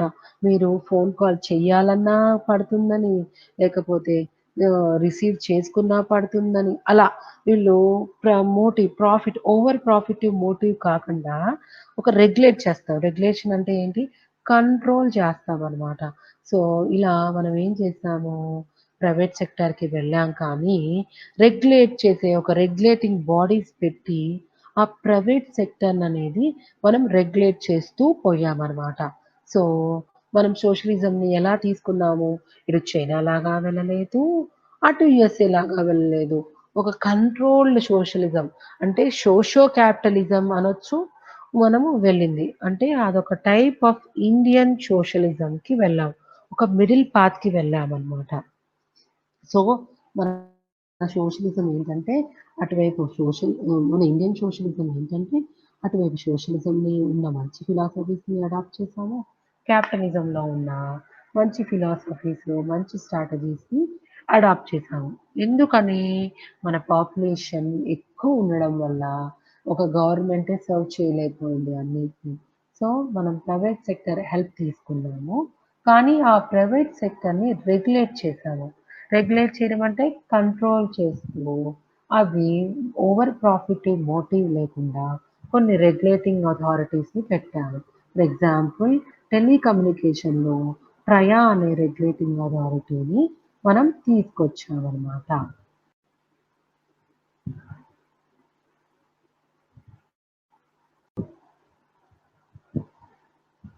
మామూలుగా మనం ప్యూర్ సోషలిజం అంటే ఏంటో ఇది చదువుదాం ఒకసారి. మనకొక క్లారిటీ వస్తుంది. సో, సోషలిస్ట్ అంటే ఏం బిలీవ్ చేస్తారు వాళ్ళు? Everything in the society is made by the cooperative efforts of the people and citizens. Cooperative efforts అంటే ఒక విధంగా ఏం చెప్పాలి? గవర్నమెంట్ ఏంటి? కొంతమంది పీపుల్‌ని గ్యాదర్ చేసి ప్రజలతోనే చేస్తుంది ఆ పనులన్నీ కూడా. ప్రజలకే డిస్ట్రిబ్యూట్ చేస్తుంది. అంటే కోఆపరేటివ్ ఎఫెక్ట్ ఆఫ్ ద పీపుల్‌ని తీసుకొని దాన్ని ప్రజలకి డిస్ట్రిబ్యూట్ చేస్తుందనమాట. బెనిఫిట్స్ అన్నీ కూడా. అంటే ఏంటి? ద గోల్ ఆఫ్ సోషలిజం అంటే ఏంటి దానికి? ఒక గోల్ ఏంటి? Is to spread wealth more evenly and to treat all the people fairly. అంటే ఇప్పుడు ఒకళ్ళ దగ్గరే ప్రాఫిట్ అనేది అక్యుములేట్ అవ్వకుండా అందరికి ఈవెన్‌గా, ఫెయిర్‌గా డిస్ట్రిబ్యూషన్ జరుగుతుందనమాట సోషలిజంలో. ఇంకొకటేంటి people have different ideas about how to create a socialistic society. కొంతమంది డిఫరెంట్ ఐడియాస్. యూఎస్ఏ ఒక ఐడియా వెళ్ళింది. రష్యా కొంచెం మార్పులు చేసుకొని సోషలిజం అడాప్ట్ చేసింది. సో, ఏంటి డిఫరెంట్ ఐడియాస్ ఉందనమాట. But most of the government agree that not individual should control not the individual, but the government. That most agree that the government, not the individual, should control at least some businesses and properties. అలా control చేయగలిగితేనే ఇంకా మనం సొసైటీలో మంచి బెనిఫిట్స్‌ని out of control ఉన్న private sector government కనుక businesses hold చేస్తే, ప్రైవేట్ సెక్టర్ ఒకవేళ చేయలేని పరిస్థితి వస్తే ఎమ్మటే గవర్నమెంట్ హ్యాండ్ ఓవర్ చేసుకోగలుగుతుందనమాట.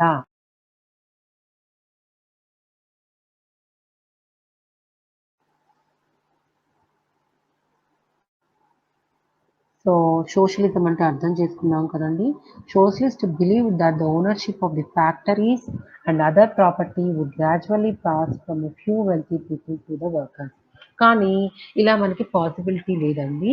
సో, మనము కొంతమంది బాగుపడ్డా కూడా ప్రైవేట్ సెక్టర్‌లో ఆ ఫ్రూట్స్ అనేవి ప్రజలకు కూడా రీచ్ అయ్యాయి. సో, మనం ప్రైవేట్ సెక్టర్‌ని కూడా ఎంకరేజ్ చేశామనమాట. సో, ఏంటి ఇండియన్ మనం కనుక చదవగలిగితే ఈ స్లైడ్‌లో independent India choose the path of socialism. Main task ahead was to reduce the economic inequalities between rich and the poor, which developed during the British era. To overcome the country from quag- quagmire of poverty, unemployment, and general backwardness, Nehru, impressed by the economic growth of USSR, committed the country with the establishment of a socialistic pattern of society where the principal means of production are under social ownership or control. కానీ నేను చెప్పినట్టు LPG తర్వాత ఈ pattern అనేది మారింది. మనం క్యాపిటలిజంకి కూడా importance ఇచ్చి ప్రైవేట్ సెక్టర్ని కూడా మనం ఎంకరేజ్ చేశాము.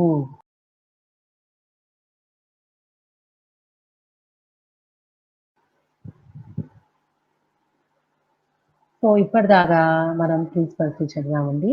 ఏమేం ప్రిన్సిపల్స్ చదివామో ఒక్కసారి రివైజ్ చేసుకుందామండి. మన 5 ప్రిన్సిపల్స్ ఏంటంటే ఎస్, ప్లస్, డిఆర్ అండి. సో మనము ఫస్ట్ ప్రిన్సిపల్ని కంప్లీట్ చేసాము, సావరెన్. సెకండ్ ప్రిన్సిపల్ని కూడా కంప్లీట్ చేసామండి, సోషలిస్టిక్. అండ్ థర్డ్ ప్రిన్సిపల్‌లో ఉన్నామండి, సెక్యులరిజం. సో సెక్యులరిజం అంటే ఏంటండి? సెక్యులరిజం అంటే the term secularism was added by the 42nd constitutional amendment act of 1946. Secularism అంటే ఏంటి?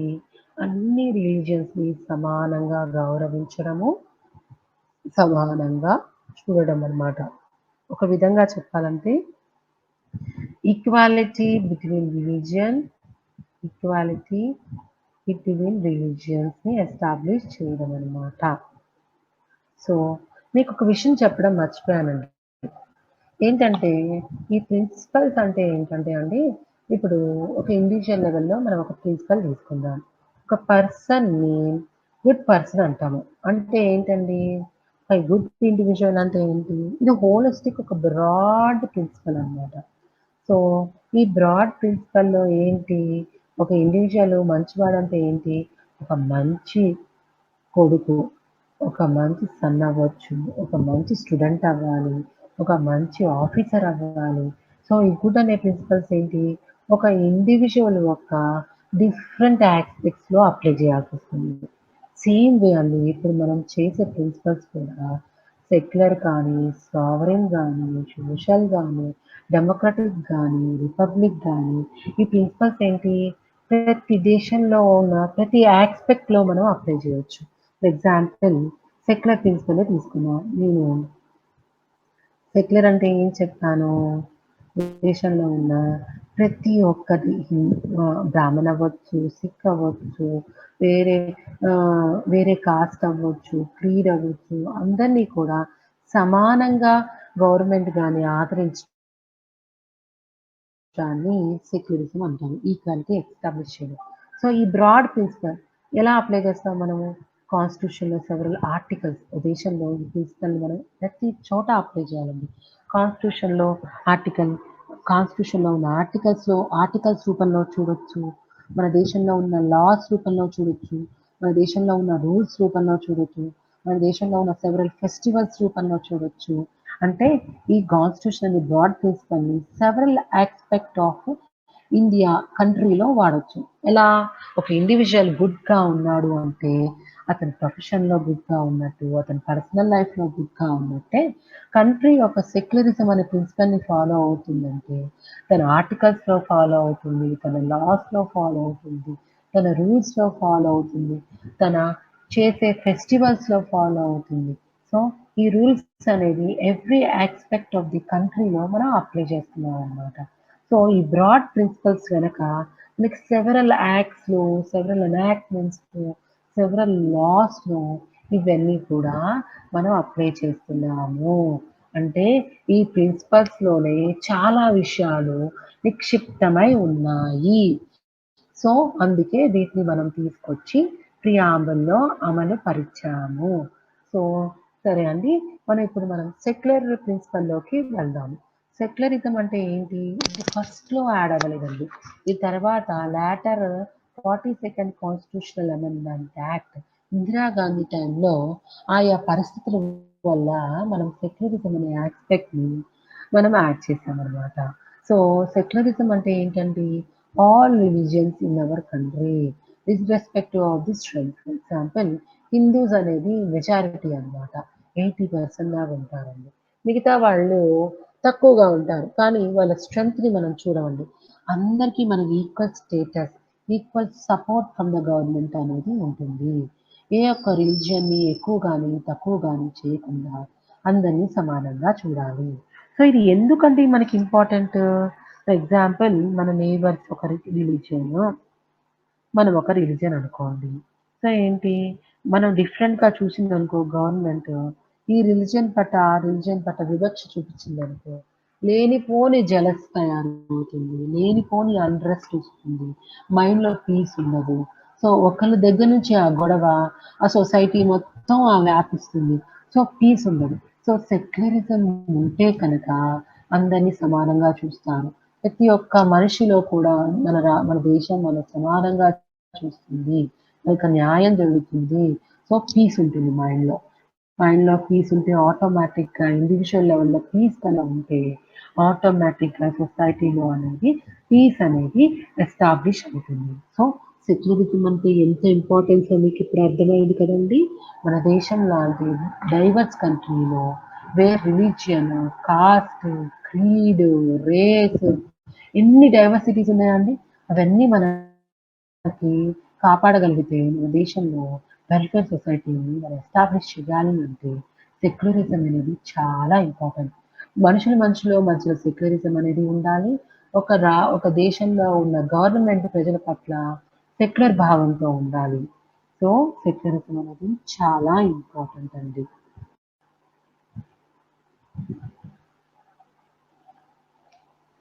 సో, మనం చదివిన 5 ప్రిన్సిపల్స్‌లో మనకి 4 ప్రిన్సిపల్స్ అయిపోయాయండి. రీసెంట్‌గా మనం సెక్యులరిజం గురించి చదివాము. సెక్యులరిజం అంటే అన్ని మతాలని, కులాలని అన్నిటిని సమానంగా చూడడం. దానివల్ల ప్రజల్లో ఒక మానసిక ప్రశాంతత ఉంటుంది. సొసైటీలో పీస్ అనేది క్రియేట్ అవుతుంది. సో, నెక్స్ట్ వన్ ఏంటంటే అండి, నెక్స్ట్ ప్రిన్సిపల్ ఏంటి? ద ఫోర్త్ ప్రిన్సిపల్ ఇది కూడా చాలా ఇంపార్టెంట్ అండి. కేర్‌ఫుల్‌గా వినండి. సో, ఏంటంటే ఇది నెక్స్ట్ ప్రిన్సిపల్ డెమోక్రటీ. మనకు ఆల్రెడీ తెలుసండి. నేను చెప్పాను కదా! నోన్ వర్డ్‌ని నోన్ వర్డ్‌ని. ఇది మనకు తెలియని వర్డ్. మనం భయపడాల్సిన అవసరం లేదు. దీన్ని సింప్లిఫై చేసి మనం నేర్చుకుందాం. ఏంటది? డెమో అంటే ఏంటండి? రూల్. క్రసీ అంటే ఏంటి? రూల్ సారీ అండి. డెమో అంటే ఏంటంటే పీపుల్ అండి. థ్రచిక్ అంటే people. Rule by the people. ప్రజలు తమని తాము పరిపాలించుకుంటున్నారు. ఇక్కడ కన్‌ఫ్యూజన్ అవ్వచ్చు. ప్రజలని డైరెక్ట్‌గా లెజిస్లేషన్‌లో కూర్చోట్లేదు కదండీ! ప్రజలు ఎలా పరిపాలిస్తున్నారండి? అంటే ఈ డెమోక్రటిక్ అనే ప్రిన్సిపల్ ద్వారా ప్రజలు ప్రజలు పరిపాలిస్తున్నారు. అంటే ఏంటి? ఫర్ ఎగ్జాంపుల్ మీరు కనుక ఈ ఫిగర్ గనక చూడగలిగితే మీకు సింపుల్‌గా అర్థమవుతుంది. ప్రజలేంటి మనకి 2 రకాల డెమోక్రసీస్ ఉన్నాయండి. ఒకటేంటి డైరెక్ట్ డెమోక్రసీ. ఏంటండి ఇది? Direct democracy. ఇదేంటండి? ఇండైరెక్ట్‌గా ప్రజలు తమను తాము పరిపాలించుకుంటున్నారు. ఫస్ట్ మనకి డైరెక్ట్ డెమోక్రసీ అంటే ఏంటో తెలిస్తే గనక ఇండైరెక్ట్ డెమోక్రసీ ఈజీగా అర్థమైపోతుందండి.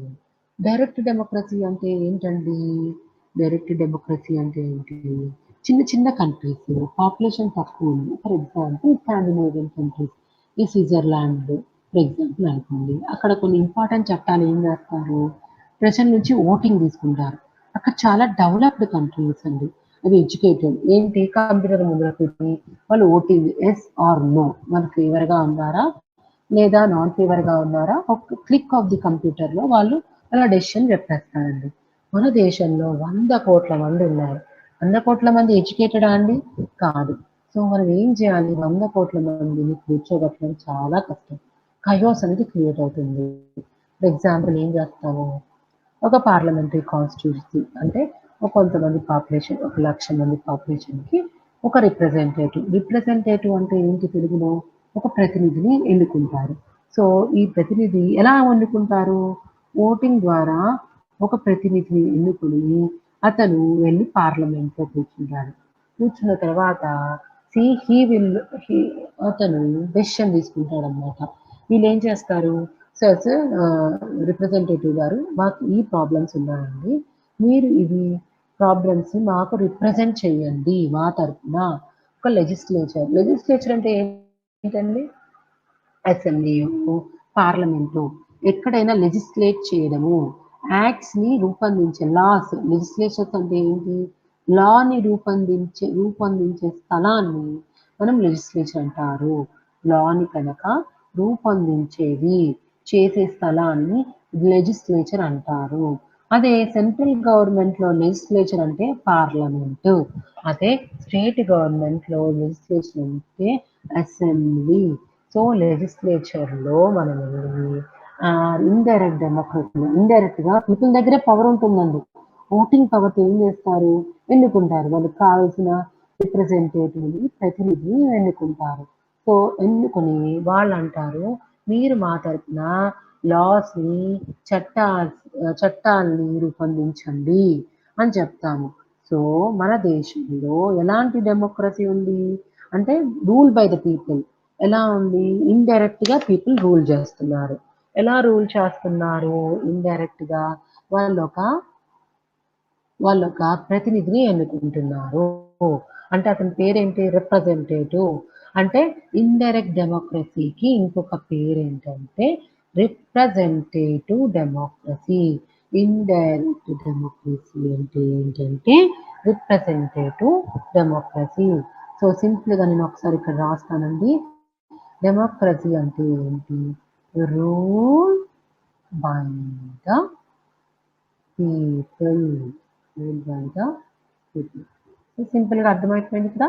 గుర్తుపెట్టుకొని ఇంకొకసారి మీకు ఎక్స్‌ప్లెయిన్ చేస్తానండి. ఇక్కడ యారోస్ చూడండండి. యారోస్ కింద the people delegating their collective power to the representative. Collective అంటే వాళ్ళందరూ ఒక గ్రూప్ లాగా ఫార్మ్ చేసి వాళ్ళ పవర్‌ని తీసుకెళ్ళి ఒక రిప్రజెంటేటివ్ చేతిలో పెడుతున్నారు.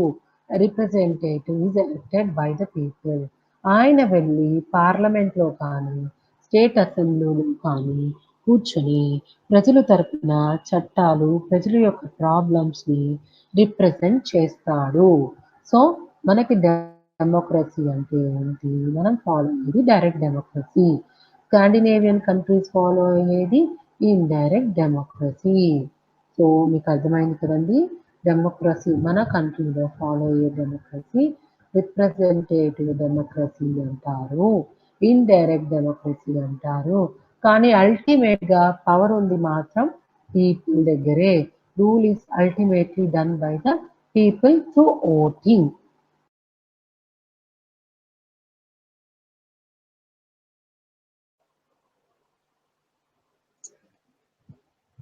సో, మనం ఇప్పటిదాకా 5 ప్రిన్సిపల్స్ చదివాం కదండీ!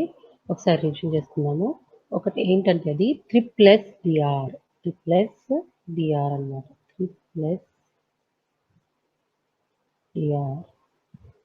సో, మనకేంటి first S stands for sovereign. అది మనం చదువుకున్నాము. Socialistic, secular, democratic, republic. ఇక్కడ మనం 6 దగ్గర ఉన్నామండి. రిపబ్లిక్ అంటే ఏంటి? యాక్చువల్‌గా మనం కనుక సింపుల్ లాంగ్వేజ్‌లో నేను చెప్పాను గదండీ! ఒక అన్నోన్ వర్డ్‌ని మనం నోన్ వర్డ్‌తో అసోసియేట్ చేసుకోవాలనమాట. ఒక అన్నోన్ వర్డ్‌ని ఒక నోన్ వర్డ్‌తో కనుక అసోసియేట్ చేసుకుంటే చాలా ఈజీగా ఉంటుంది.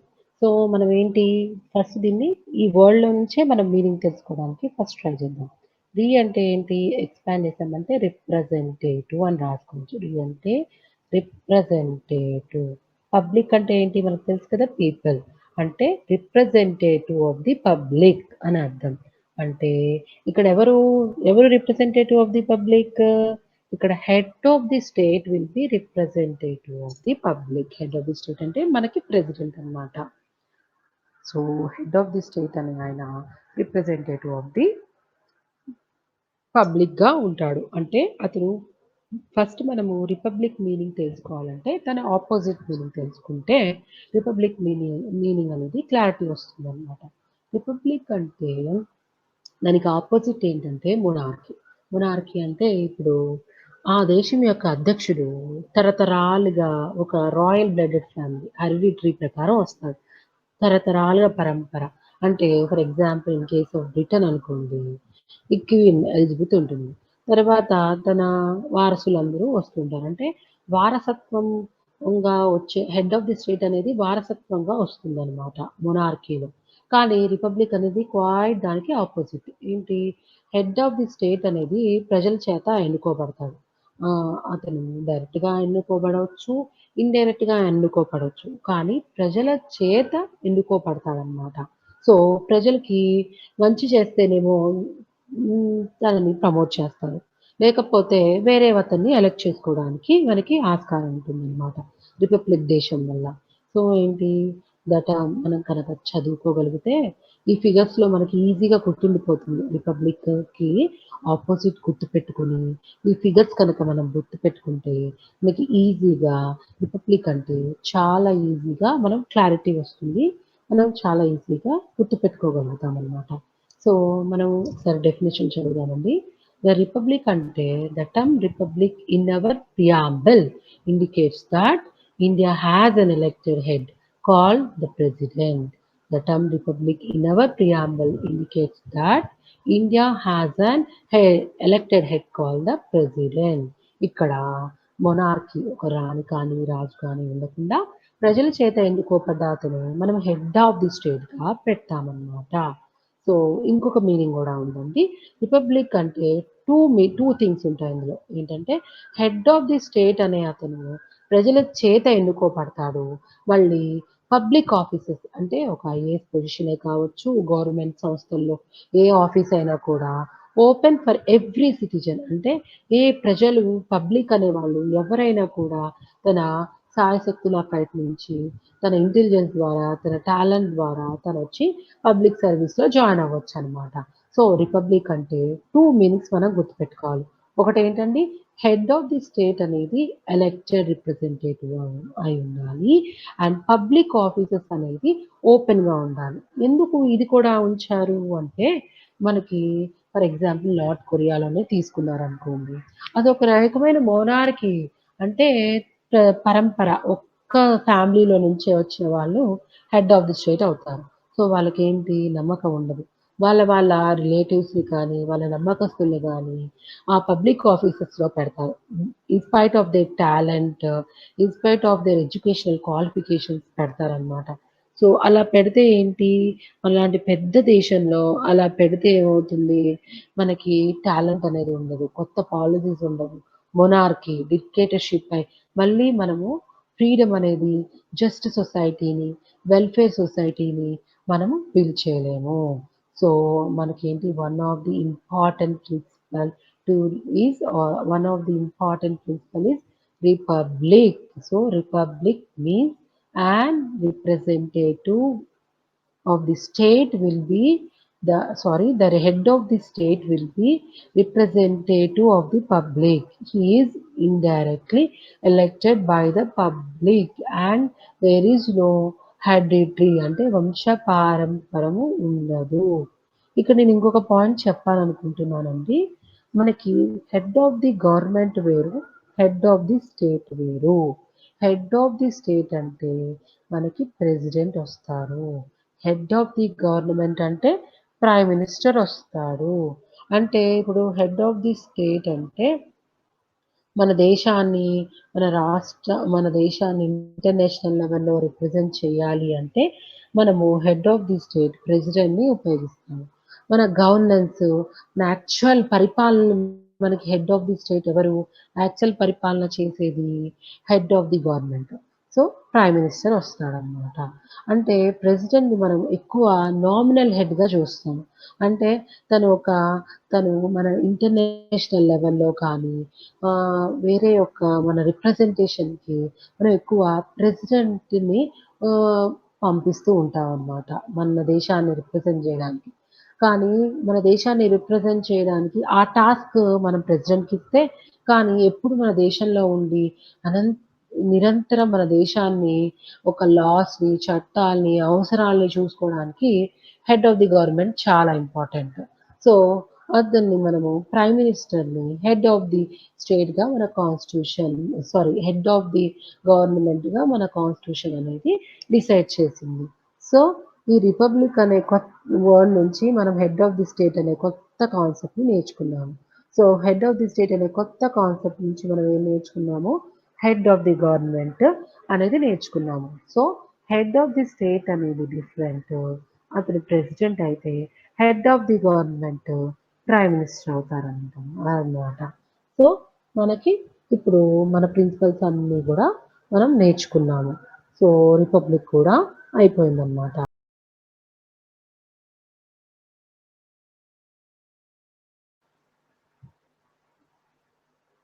సో, ఇప్పుడు ప్రిన్సిపల్స్ అన్నీ నేర్చుకున్నాము. అంటే ట్రిపుల్ డిఆర్ అన్నమాట. డిఆర్ అనేది నేర్చుకున్నాము. అంటే ఏ ప్రిన్సిపల్స్ మనం ఫాలో అవ్వాలి, మన కాన్స్టిట్యూషన్ ఏ ప్రిన్సిపల్స్ ఫాలో అవుతుంది అనేది ట్రిపుల్ డిఆర్ అనేది నేర్చుకున్నామన్నమాట. సో, నెక్స్ట్ ఏంటండి మనకి అసలు ఏ సొసైటీ మనం తీసుకురావాలనుకుంటున్నాము? ఒక జస్టిస్ తీసుకురావాలి ఆ సొసైటీ. వెల్ఫేర్ సొసైటీ ఎక్కడైతే జస్టిస్, లిబర్టీ, ఈక్వాలిటీ, ఫ్రెటర్నిటీ ఉందో ఆ సొసైటీని మనం తీసుకొని రావాలి. జస్టిస్ అంటే ఏంటండి? న్యాయం జేయాలన్నమాట. ఎలాంటి న్యాయం చేయాలి మనము? జస్టిస్ అనేది జస్టిస్ అంటే సింపుల్‌గా చెప్పాలంటే ఫెయిర్ ట్రీట్‌మెంట్. అంటే అందరిని కూడా మంచి భావంతో చూడాలి. ఒకే విధంగా చూడడం అన్నమాట. ఇప్పుడు మీకొక మీనింగ్ ఇక్కడ రాసుంది. ఎస్టాబ్లిష్ జస్టిస్ అంటే begin fairness for all. Ensure domestic Tranquility peacefulness ఉండాలి అంటే ప్రతి ఒక్కళ్ళ మనసులో విశ్వాసం ఉండాలి. నాకు జస్టిస్ జరుగుతుంది. సో, ఇతర మనుషుల పట్ల జలస్ కానీ, అన్‌రెస్ట్ గాని, ఉండదు. సో, పీస్‌ఫుల్‌నెస్ ఉంటుంది. Promise that everything in our country will be peaceful. So, అంతా గూడా మనకి పీస్‌ఫుల్‌గా ఉంటుందనమాట. సో, జస్టిస్ ఎన్ని రకాలండి? ఇక్కడ జస్టిస్ 3 రకాలండి. సోషలు, ఎకనామికు, పొలిటికలు. సోషల్ జస్టిస్ అంటే ఏంటి? ఇప్పుడు మన దేశంలో చాలా రకాల కులాలు, మతాలు అన్నీ ఉన్నాయన్నమాట. అందరిని గూడా ఈక్వల్‌గా ట్రీట్ చేయాలి. సెక్యులరిజం కూడా ఒక రకంగా సోషల్ జస్టిస్‌ని సాధించడానికే అండి. చెప్పొచ్చు ఇండైరెక్ట్‌గా. సో, సెక్యులరిజం అనే ప్రిన్సిపల్ దేనికండి? సోషల్ జస్టిస్ సాధించడానికి కూడా అనొచ్చనమాట.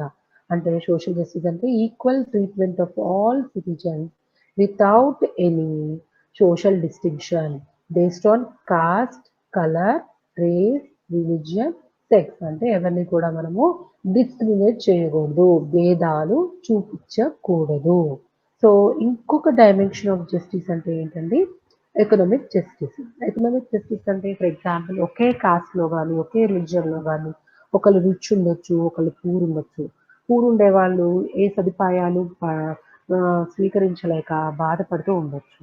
సో, అప్పుడేంటి వాళ్ళకి అన్‌రెస్ట్ క్రియేట్ అవుతుంది. సో, మనం ఏంటి ఎకనామిక్ జస్టిస్ కనుక చేయగలిగితే ఒక రకంగా ఒక ఇండివిడ్యువల్ లెవెల్‌లో పీస్ తీసుకురావచ్చు. ట్రాంక్విలిటీ అంటే ఏంటి? పీస్ తీసుకురావచ్చు. అలా సొసైటీలో పీసు, వెల్‌ఫేరు, జస్టిస్ తీసుకురావచ్చనమాట. సో, ఎకనామిక్ జస్టిస్ అంటే ఏంటి? The non discrimination between the people on the basis for economic factors. It involves elimination of glaring inequalities in wealth, income and property. Fine example చెప్పగలుగుదామా అండి? ఈ రీసెంట్‌గా economically backward సెక్షన్స్‌కి గూడా reservation పెట్టారు కదా! So, అది ఏమనొచ్చు మనము ఒక రకంగా ఎకనామిక్ జస్టిస్ తీసుకురావడానికే ఆ యాక్ట్ పెట్టినట్టు మనకి అనిపిస్తుంది. సో, మనం ఇప్పటిదాకా సోషల్ జస్టిస్, ఎకనామిక్ జస్టిస్ చూసుకున్నామండి. నెక్స్ట్ ఏంటండి? Political justice. పొలిటికల్ జస్టిస్ అంటే ఏంటి? Political justice implies that all citizens should have equal political rights, equal access to all political officers, equal voice in the government. ఏమవుతుందండి మనం political justice ఇవ్వకపోతే ఏమవుతుంది?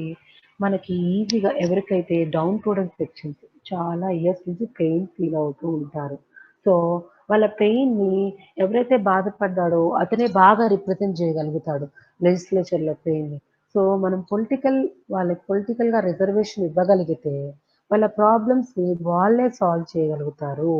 So, political reservation ద్వారా వాళ్ళకి political justice జరుగుతుంది. So, వాళ్ళేంటి, వాళ్ళ ప్రాబ్లమ్స్ వాళ్ళే రిప్రజెంట్ చేయగలుగుతారు. వేరే వాళ్ళ దగ్గరికెళ్లి రిప్రజెంట్ చేయాలి అని అడగకుండా, వాళ్ళ ప్రాబ్లమ్స్‌ని వాళ్ళే రిప్రజెంట్ చేయగలిగితే, వాళ్ళకి ఒక సొల్యూషన్ ఒస్తుంది. వాళ్ళకి పీస్ ఒస్తుంది. ట్రాంక్విలిటీ ఒస్తుంది. జస్టిస్ ఒస్తుందనమాట. సో, జస్టిస్ అంటే ఏంటి? Fair treatment. సో, జస్టిస్ ఎన్ని రకాలండి? Social, economic and political. So, దీన్ని రిప్రజెంట్ జేయడానికి ఒక కీవర్డ్‌ని వాడొచ్చు. అదేంటండి? ఎస్‌ఈపీ. ఏంటది? ఎస్‌ఈపీ అండి. ఎస్‌ఈపీ అండి. సో, ఫ్లో ఆఫ్ జస్టిస్ గనక చూస్తే అండి, నేను ఎక్స్‌ప్లెయిన్ చేసినట్టు జస్టిస్ ఎన్ని రకాలు? Social, political, economic justice.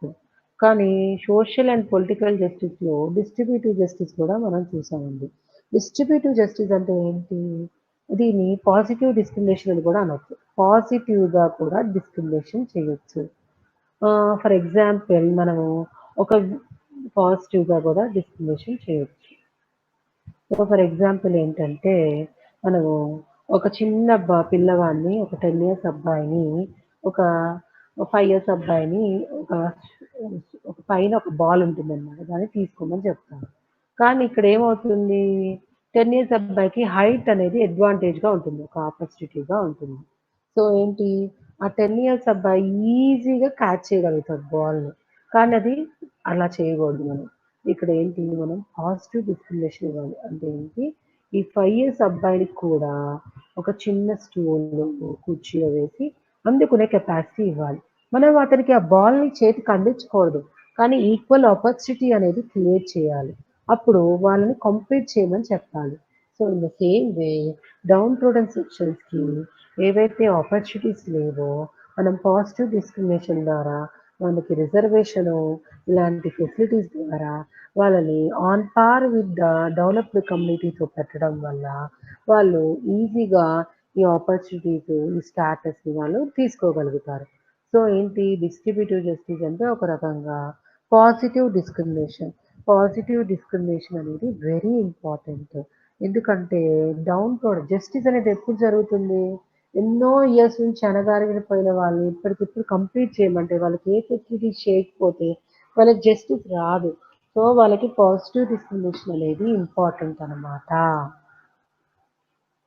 Next ప్రియాంబుల్‌లో మనకి గోల్ ఏంటి? మనము గోల్ జస్టిస్‌ని మనం చూసామనమాట. ఈక్వాలిటీ తర్వాత చూద్దాము. లిబర్టీ చూద్దాం. లిబర్టీ అంటే ఏంటి? ఒక స్వతంత్రత. ఎలా Liberty? The preamble secures all citizens. Citizens అందరికీ లిబర్టీ ఉండాలి. అంటే ఇండివిడ్యువల్ లెవెల్‌లో ఉందనమాట అది. అంటే తన ఆలోచన, థాట్‌లో లిబర్టీ ఉండాలి. ఆలోచించినంత మాత్రాన సరిపోదు. అది ఎక్స్‌ప్రెస్ చేయగల ఫ్రీడమ్ ఉండాలి. అతను బిలీవ్ చేయాలి తన ఆలోచన కరెక్ట్ అనేది. తన ఫెయిత్ అంటే తన రిలీజియస్ టర్మ్స్‌లో తనకి ఫెయిత్, వర్షిప్ ఇవన్నీ ఉండాలనమాట.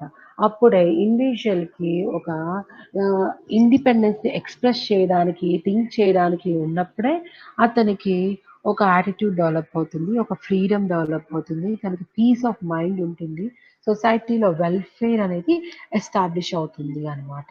సో, ఏంటి, ప్రియాంబుల్ ఎలాంటి లిబర్టీ ఇచ్చింది మనకి? థాట్‌లో లిబర్టీ ఉండాలి. ఎక్స్‌ప్రెషన్‌లో లిబర్టీని అచీవ్ చేయాలి. ఒక ఇండివిడ్యువల్ లెవెల్‌లో బిలీవ్‌లో లిబర్టీ అచీవ్ చేయాలి. ఫెయిత్‌లో లిబర్టీ అచీవ్ చేయాలి. వర్షిప్‌లో లిబర్టీ అచీవ్ చేయాలన్నమాట.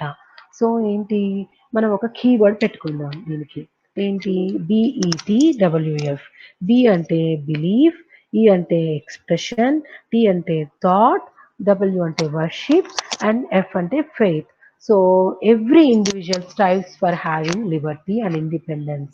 Then only the society can have peacefulness at individual level, at the society level, and we can achieve a just society. మనకి ఇంకొక గోల్ ఏంటండి అండి, మనము జస్టిస్ గురించి చదువుకున్నాము. లిబర్టీ గురించి చదువుకున్నాము. ఇప్పుడు ఈక్వాలిటీ గురించి చదువుకుందాము. ఈక్వాలిటీ అంటే ఏంటండి? ఈక్వాలిటీ అంటే ద ప్రియాంబుల్ సమానత్వము, ఈక్వల్‌గా చూడడము. The preamble secures all citizens of India equality of status and opportunity.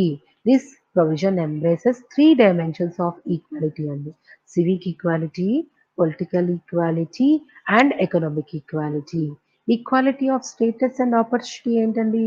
చూడండి ఈ ఎగ్జాంపుల్‌లో చూడండి, ఇప్పుడు సమానంగా ఒక చిన్న అబ్బాయికి, ఒక 5 ఇయర్స్ అబ్బాయికి, ఒక 10 ఇయర్స్ అబ్బాయికి, 20 ఇయర్స్ అబ్బాయికి సేమ్ స్టూల్ ఏసామనుకోండి, ఈక్వల్ ఆపర్చునిటీ మనం క్రియేట్ చేయట్లేదు. సో ఇక్కడ చూడండి, ఈక్వల్ ఆపర్చునిటీ క్రియేట్ చేస్తున్నాం. అప్పుడు వాళ్ళని కంపీట్ చేయమని చెప్దాము. సో ఏంటి, వాళ్ళు ప్రపంచాన్ని అప్పుడు చూస్తారు. అప్పుడు వాళ్ళకి ఆపర్చునిటీ అనేది ఈక్వల్‌గా క్రియేట్ చేస్తే మనము వాళ్ళు ఈక్వల్‌గా కంపీట్ చేయడానికి ఈజీగా ఉంటుంది. కానీ స్టేటస్ అంటే ఏంటండి ఇక్కడ? సరే, ఇప్పుడు ఆర్‌టీఏ యాక్ట్ ప్రకారం 20% సీట్స్ ఇన్ ఎవ్రీ స్కూల్‌లో మనము పూర్ అండ్ డిప్రైవ్డ్ సెక్షన్స్‌కి ఇవ్వాలి. సరే, ఆ అబ్బాయి వెళ్తాడు. వెళ్ళిన తర్వాత ఆ అబ్బాయిని ఎక్కడో మూలన కూర్చోబెడతారు. ఈక్వల్ స్టేటస్ ఇవ్వరు. అప్పుడేంటి, వాడిలో ఉన్న ఆలోచనలన్నీ డైవర్ట్ అయిపోతాయి. ఎప్పుడైనా మనిషికి సెల్ఫ్ రెస్పెక్ట్ ఉంటేనే అతను బాగా పెర్ఫార్మ్ చేయగలుగుతాడు. సెల్ఫ్ రెస్పెక్ట్ అంటే ఇనేవే ఒక రకంగా స్టేటస్ అని చెప్పాలి. ఈక్వల్ స్టేటస్ ఇస్తేనే అతను కంపీట్ చేయగలుగుతాడు. సో ఈక్వాలిటీ అనేది సో అతనికి ఈక్వల్‌గా ఫుల్ ఫ్లెడ్జ్డ్‌గా అందరితో సమానంగా చూస్తేనే ఆ అబ్బాయి బాగా కంపీట్ చేయగలుగుతాడు. సో ఈక్వాలిటీ అనేది ఎన్ని రకాలుగా ఉండాలి డైమెన్షన్స్? స్టేటస్‌లో ఉండాలి, ఆపర్చునిటీలో ఉండాలి. మళ్ళీ ఇంకా డైమెన్షన్స్ ఉన్నాయి ఈక్వాలిటీ. సివిక్ సెన్స్ అంటే సొసైటీ పరంగా ఈక్వాలిటీ ఇవ్వాలి. పొలిటికల్‌గా గూడా వాళ్ళకి కంపీట్ చేయడానికి రిజర్వేషన్ ఇలాంటి వాటిలో ఈక్వాలిటీ ఇవ్వాలి. ఎకనామిక్‌గా కూడా వాళ్ళకి ఈక్వాలిటీ అనేది మనం ప్రొవైడ్ చేయాలి. అప్పుడే మనం వెల్‌ఫేర్ సొసైటీ అచీవ్ చేస్తాము.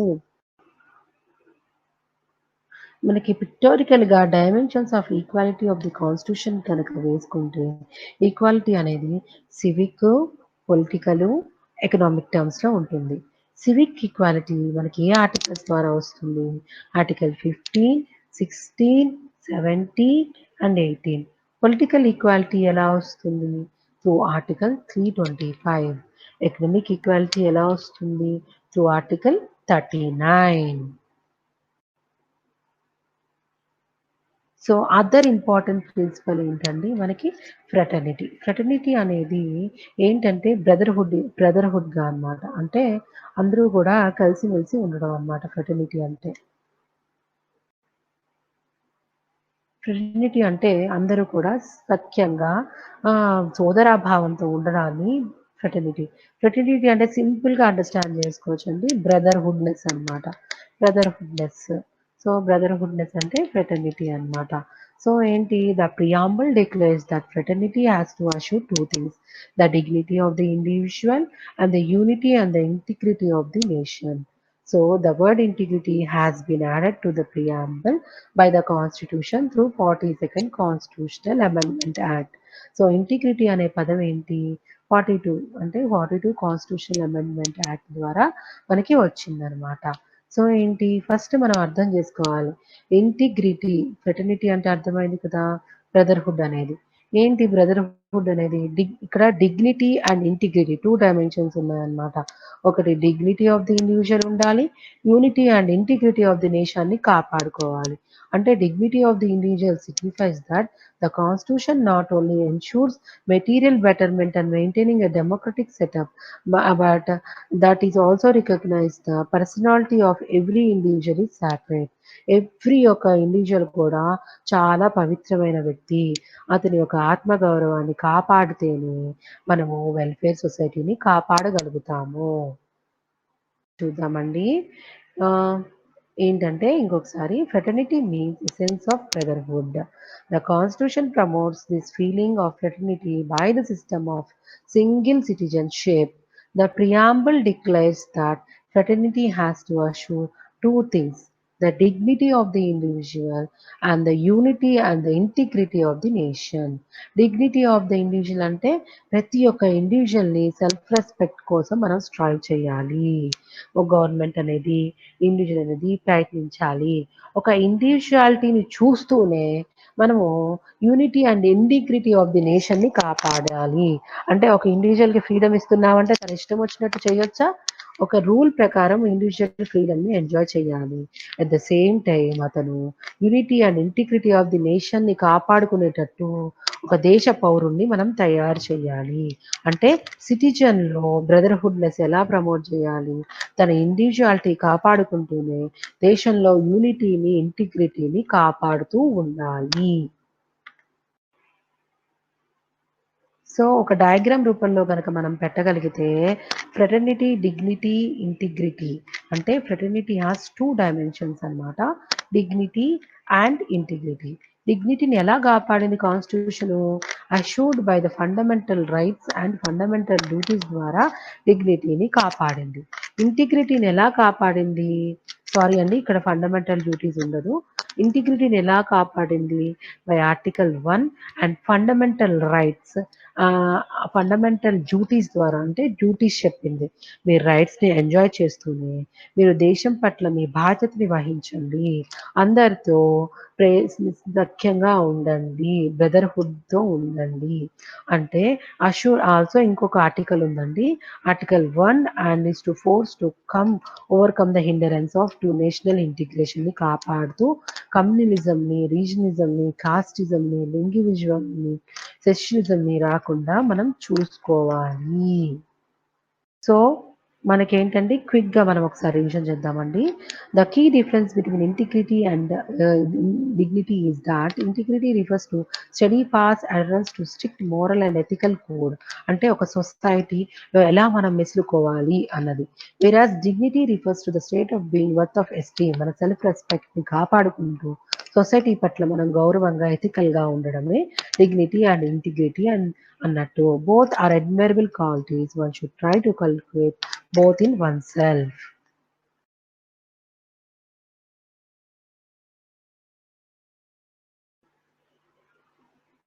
సో, నేను కొన్ని ప్రిలిమ్స్ క్వెషన్స్ పెట్టానండి. అన్‌లెస్ అండ్ అంటిల్ మనం క్వెషన్ పేపర్ సాల్వ్ చేస్తే గానీ, మనకి రివిజన్, రిట్రీవ్ అనేది కంప్లీట్ అవ్వదు. సో, నేను కొన్ని ప్రిలిమ్స్ క్వెషన్స్ చేశానండి. సో, మీరు స్లైడ్స్‌ని పాస్ చేసుకుంటూ ఈ క్వెషన్స్‌ని సాల్వ్ చేయడానికి ట్రై చేయండండి. ఫస్ట్ మీరు ఆన్సర్ చూడకుండా చేయండి. సరేనా అండి? This is the second question only. Just pass your slide and go through the questions and try to answer them without seeing the answer. Without seeing the answer.